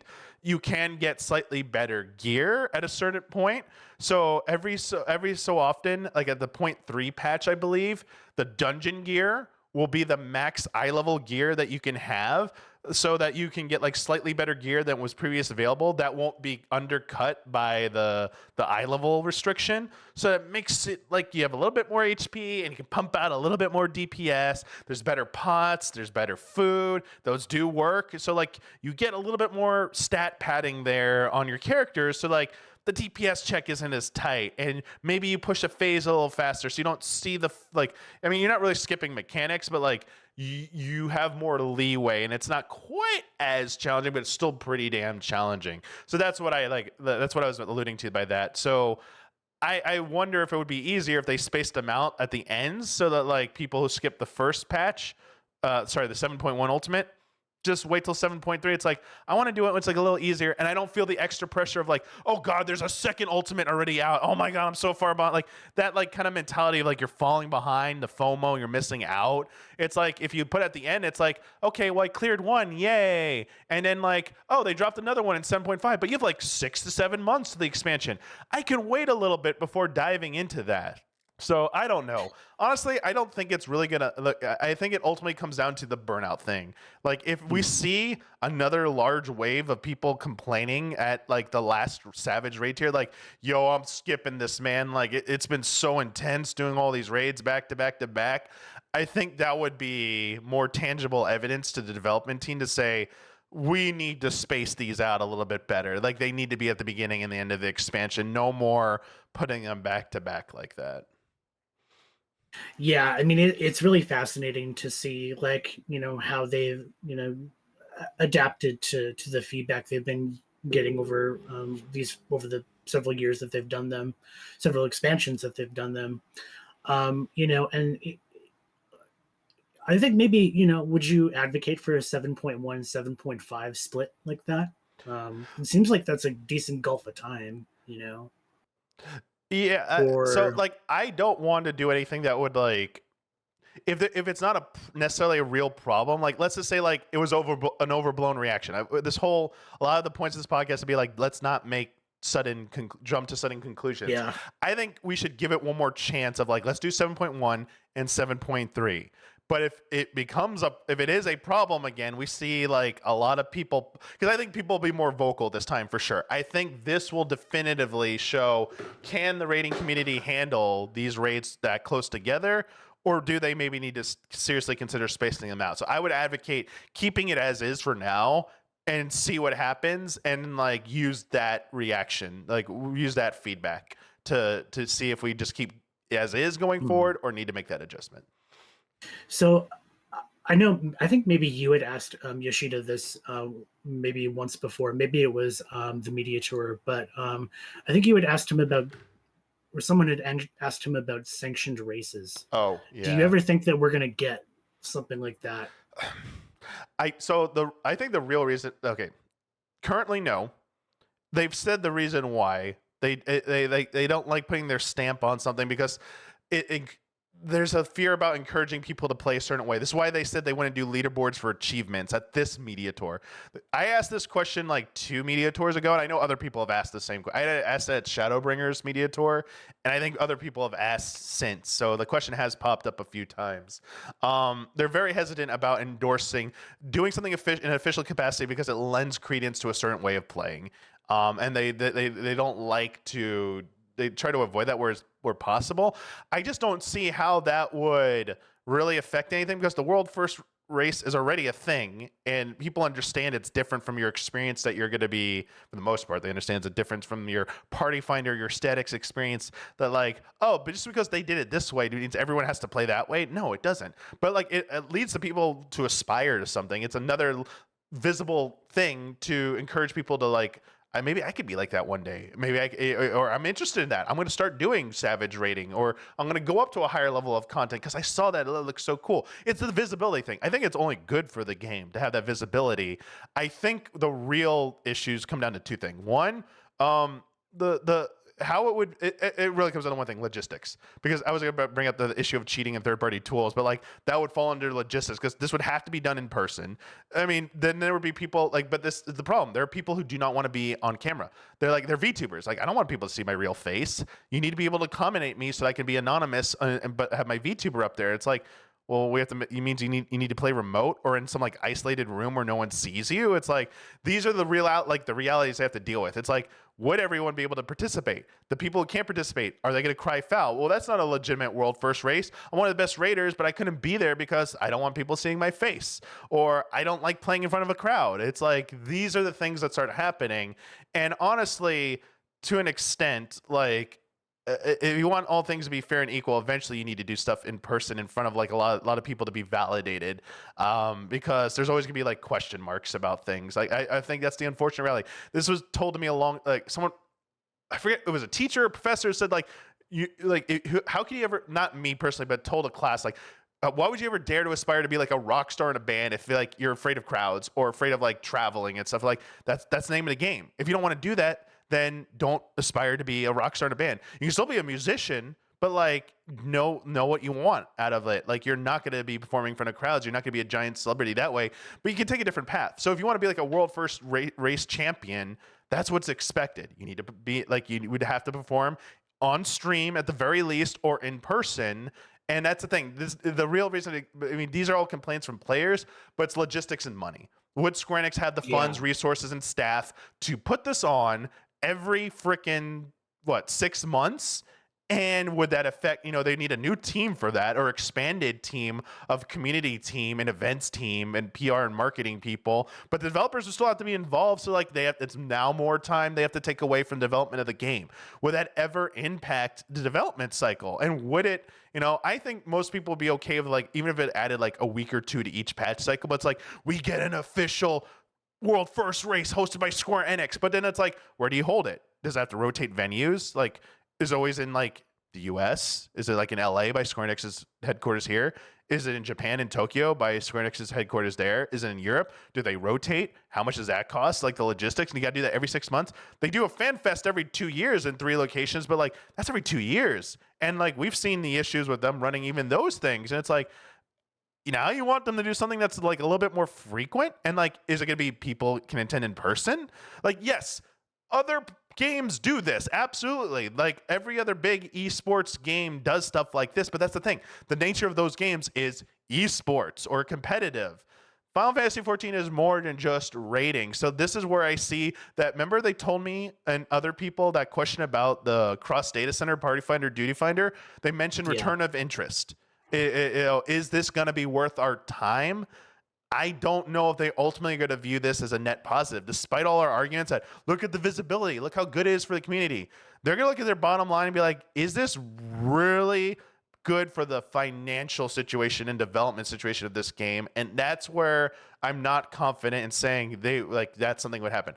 I'd love it to happen. And if it was possible, yes, I think they should try and do something like that, because it would only be positive for like the visibility and like the kind of like the spirit of the game, like the vibes of the game.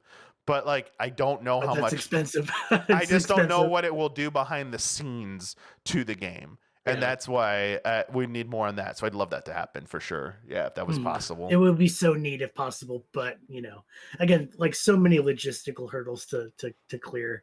But, in its own way, Ultimate almost, as someone who's kind of watching from the sidelines, it really is great that it does feel like a celebration, and so I think, as long as the community can really kind of rally around that positive aspect of it. I know that there can be a lot of, there's a lot of pernicious stuff around the edges of it, like, questions about third-party tool use and so on. And, it's it would be a shame to not have Ultimate, is what I would say. And so I hope that, all parties involved, like whether it's, Square Enix, whether it's, the people who are rating up at the top, that they do it clean and fair, and the people watching and cheering them on, that everyone can understand that this is a big, messy, complicated thing, but we should really celebrate it, because I think it's cool as hell. So. I agree. I definitely agree with that. I also say the thing I forgot to say about the current version of what we have for the World First Race. Like I think this was a big moment for it, because we saw probably like the most involvement from a lot of different parties that weren't necessarily Square Enix. We saw, Echo get involved, a famous World Race Guild for a lot of other MMORPGs getting involved and throwing their hat into the ring. I think that's a net positive. As we see more like legitimate organizations getting involved, honestly, what I'm trying to get is like, thank you for all the people who do the hard work to make it happen and participate in making it, a big deal, so that we have these eyes on the community like this. But also, there might just be a reality where like, it needs to be equivalent of what the Smash community had to do in the face of Nintendo. I don't think Square Enix is ever going to be as draconian as Nintendo when it comes to Smash Brothers and tournaments, but like, Nintendo never really gave their official blessing on a lot of stuff, and at points, were like, shut it down. Whereas I think if we don't get Square Enix's official blessing outside of like an acknowledgement tweet about the winners, then sure, then the community should, do all they can to, carry that torch and make it happen. And it is a viable way. As long as Square Enix doesn't shut it down, say no, and as long as I think the people involved do their best to, as you say, keep it fair and, call out things when they're like, questionable, and call out things that are, are against the rules and do their best to keep, dealing with that type of stuff, Square Enix, I think, will be pretty happy with that and like just be content to let it go as is. I think where it might cross the line at some point is like when a lot of money gets involved, and whenever too much money gets involved, sometimes they step in. But like for the most part, I think there is a future reality where this thing could be a big event, and Square Enix is just not really officially a part of it in the way that everyone maybe would like them to be, but maybe they don't need to be. Maybe it is fine to continue in an incarnation that is community driven, which segues into the very last thing I want to say about all of this. I know we've been going a little long here. I won't spend too much time in it because this is something that the community has definitely carried a large torch for. But Square Enix has done official events for this in the capacity. They won't do a world first race, but they'll host official tournaments for PvP. And that is the last thing I want to say, because while we haven't gotten any new PvP content in Dawntrail, other than 2 new jobs have PvP toolkits, Yoshi P has alluded to patch 7.1 as being the PvP patch for this expansion. So there are a lot of eyes on what is going to happen, and I will just like kind of say like that's kind of where it is. I think a lot is riding. A lot of the PvP community has holding, a lot, like they have putting a lot of their faith into that statement.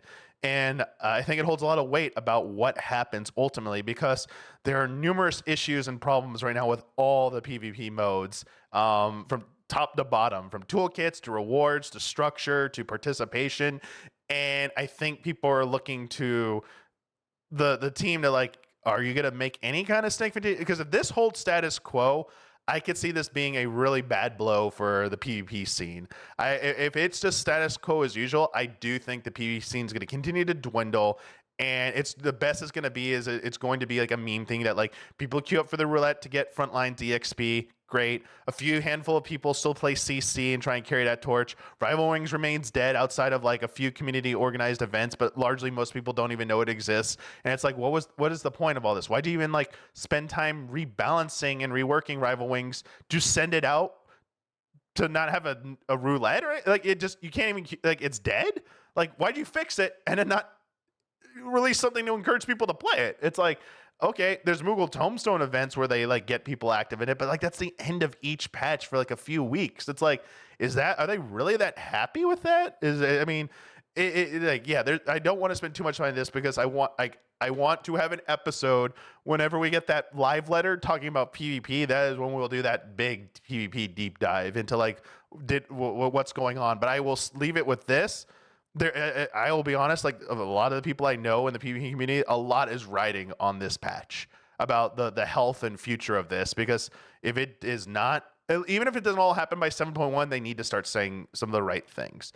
And they did say one thing that I think made people a little bit optimistic was the question I asked at the media tour, and then it was asked again at the Chinese Fan Fest as a follow-up. They did say that they have hired new PvP staff and that they are trying to work on addressing the issues. They've promised new maps for all 3 modes. That's what they said. They could change their minds, obviously, but all 3 maps are supposed to get a new thing. And if you play Pictomancer and Viper in PvP, you almost assuredly know that they are going to get some kind of rework at the very least, because their toolkits are just weird at the moment, the way every other job plays. So there's like a lot of people speculating that like all the jobs might get a complete overhaul, not just like balance changes, but maybe like significant changes. And I think the people like me are looking to like, are they going to make Rival Wings have a roulette at least, or what are they going to do to make Rival Wings more active? That's a huge one. And are they going to address the massive shortcomings with the balance around front lines right now? Like, what is their solution to the current situation that one job and one freaking move can terrorize an entire player base and be seen as so freaking like, I don't like in the history of this game, there's never been something as viewed as broken or as ridiculous as Salted Earth by Dark Knight in Frontlines PvP.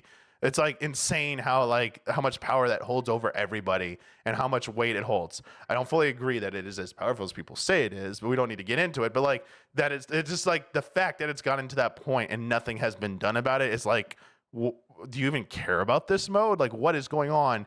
And the fact that we have maps that have been deactivated, it's like, and they said they're coming back. It's like, when are they coming? Like, so yes, all this, there's a litany of shit I was to say Revival, which is one of the organizations in Discord. Shout out to them, PvP Revival. But like the status of PvP, like what is going to happen with it, and are they going to be able to revitalize it? Was the word I was looking for, or are they going to continue to let it like in its little bit of like it's beginning a death spiral? I'll be honest, it's beginning a death spiral. And people even like me are contemplating like I don't even really know if I want to keep playing this shit because like they're not really doing anything with it.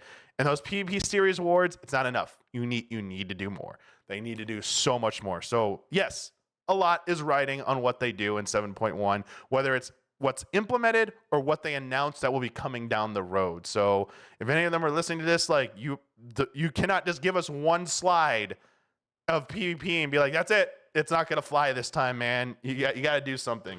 You got to step up at this point. And that's pretty much all I got for Dawntrail. Tony, thanks for listening to my little PvP rant right there. So. No, this is great because like, and I'll be honest, I'm probably one of the people that probably grind your gears where I do get in there for the EXP every day because it's just so good. But here's the thing.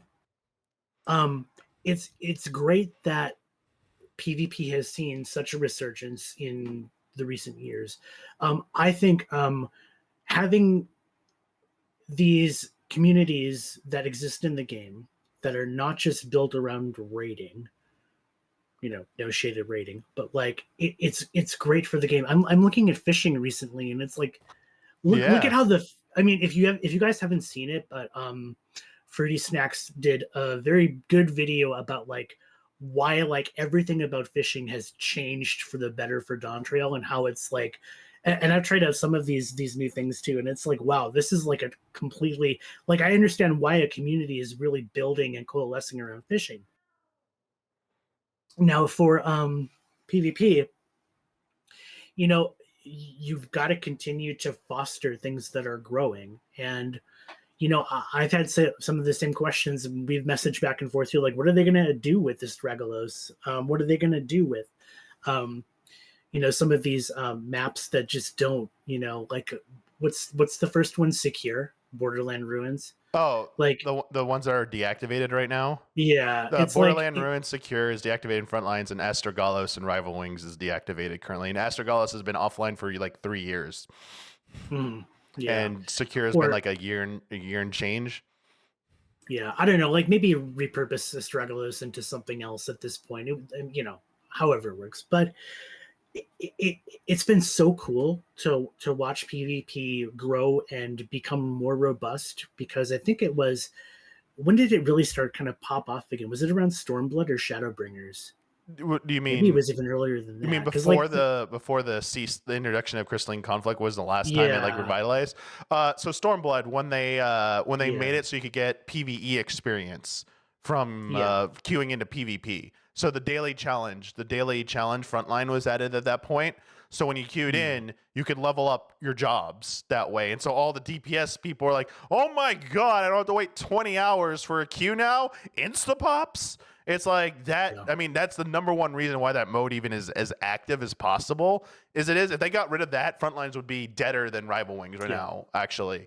But yeah, the fact that simple addition created so much life for that mode where it almost not 24 hours a day, but most of the day, an instance that requires 72 people is popping almost every 5 minutes or less. It's like, that's insane. And yes, kudos to them because CC pops like round the clock. But sadly, like Rival Wings, it doesn't have that roulette, and so that's why it never pops outside of like community organized events. Yeah. I mean, it's been so interesting because, like, especially with CC, when that dropped, that was the most PvP I did ever. Like, and I am someone who like did not do I hated Secure. I did not like Secure at all. That was long. I think Shatter, for all its problems, is kind of like the upper tolerance of how long I want PvP matches to last. I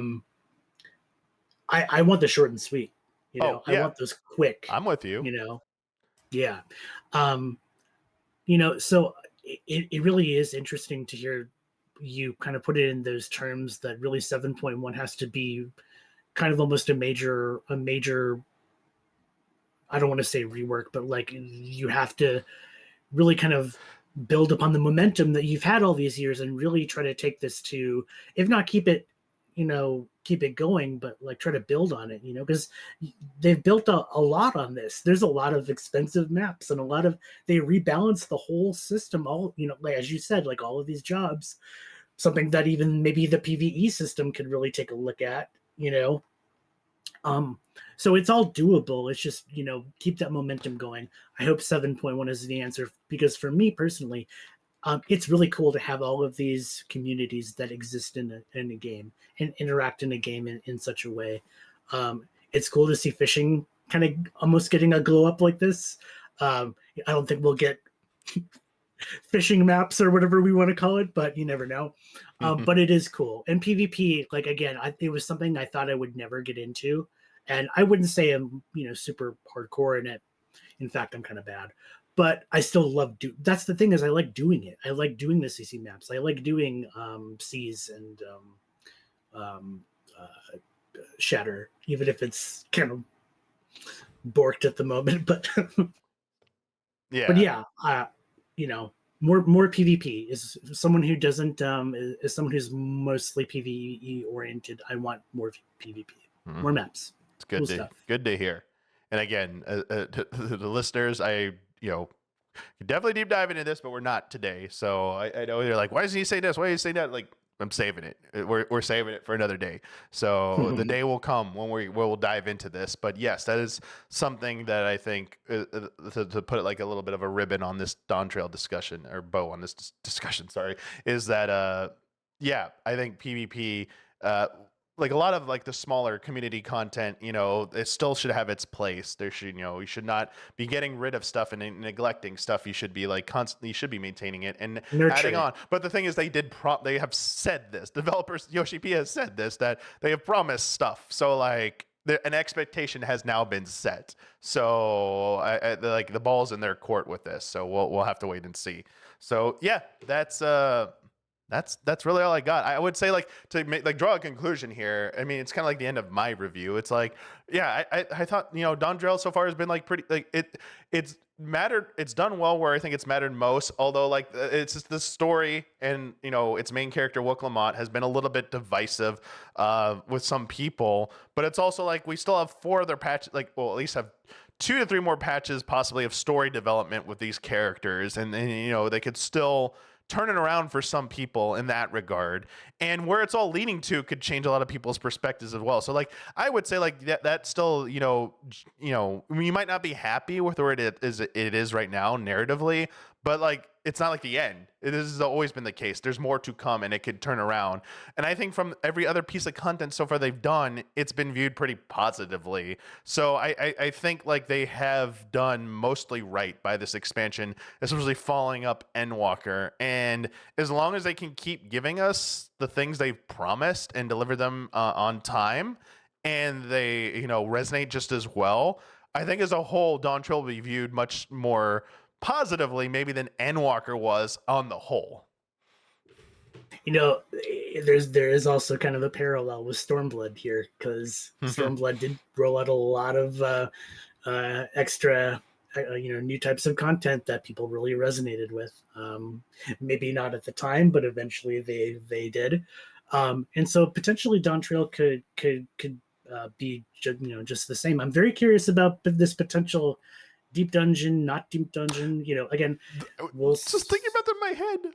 I was like, we didn't say anything about deep dungeon. No, I was like, we didn't say anything about deep dungeon, and then like we linked right there. Wow. And then part of me is like, what if they did something cool with it and did something like a roguelite, or like Hades or something? Exactly. Yeah, like that's all the fun stuff that will take another episode. But but yeah, so far, the thing about Dawntrail that's been, at least the story that's been really interesting to me, is to see how like different things that people have taken from it, positive and negative. It's been really interesting to see even things that I've like really thought were like really cool and interesting parts of this narrative didn't resonate with people. I thought when I got done with the story, I thought there would be a lot of people that would be complaining a lot about the first half, and there are, but then there are other people that think it's the best part of the story, which really took me aback.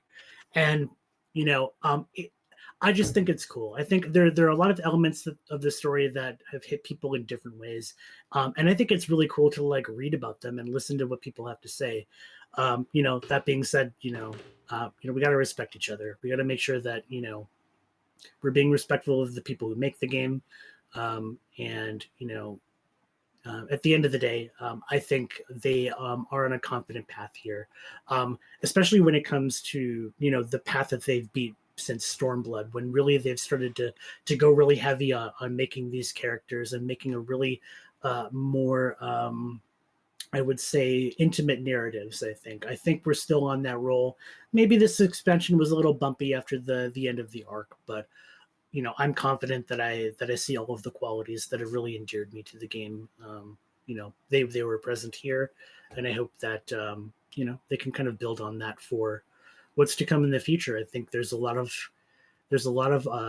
cool avenues that we could go down, and I'm excited to see. I'm already excited for 7.1, and I'm already kind of counting down the days. So, yeah, more to come. Nice. That's going to wrap it up for this episode, everybody. Before we head out, Tony, can you let our viewers and listeners know where they could find you if they want to check out more of your stuff and if you got anything in the works? Sure. So, again, thank you so much, Damiani, for calling me and having me on again. I'm sorry I called you Mike at the first sentence Oh, of the does not matter. I don't know. No Yeah. worries. But yeah, thanks Easy Allies in your community for being super cool. I got a lot of fun comments from last time that I enjoyed interacting with, not only online but in game as well. I think you guys are on the server that I play, so it was fun to have some conversations with you guys. But yeah, you can find me at novacrystallis.com. I'm the senior editor there. We do news, we do live letter coverage here on X, as long as X will allow us. Who knows? But yeah, check out our streams, YouTube, so on. Yeah, we cover all Square Enix games, not just 14. But we do play a lot of 14. Thank you for that. Sorry, that was the cat attack right there. Cat went after blinds right there. My cat is letting me know. He's like, wrap it up. Yeah, he's the wrap it up indicator. He's coming to drag me off the stage right now. He is a hungry kitty right now, so he wants to be fed. So yes, sorry for the little interruption there at the end. So thank you for all that, Tony. Thank you for joining me. Thank you for all the listeners and viewers, especially those in the Twitch chat today, for leaving your comments and some of your input. And yeah, hopefully you enjoyed the return of Solo Queue. I meant to have it come back a little bit sooner. Just took a little bit more time to get it back off the ground. And a logo is actually in the works right now. So I don't want to promise when or anything like that, but it is in the works. So we might have a logo here in the near future. But otherwise, enjoy the rest of your weekend, everybody. And until next time, have a good week and stay safe. And hopefully enjoy more Dawntrail and maybe see you in game. Bye. See you later. Bye.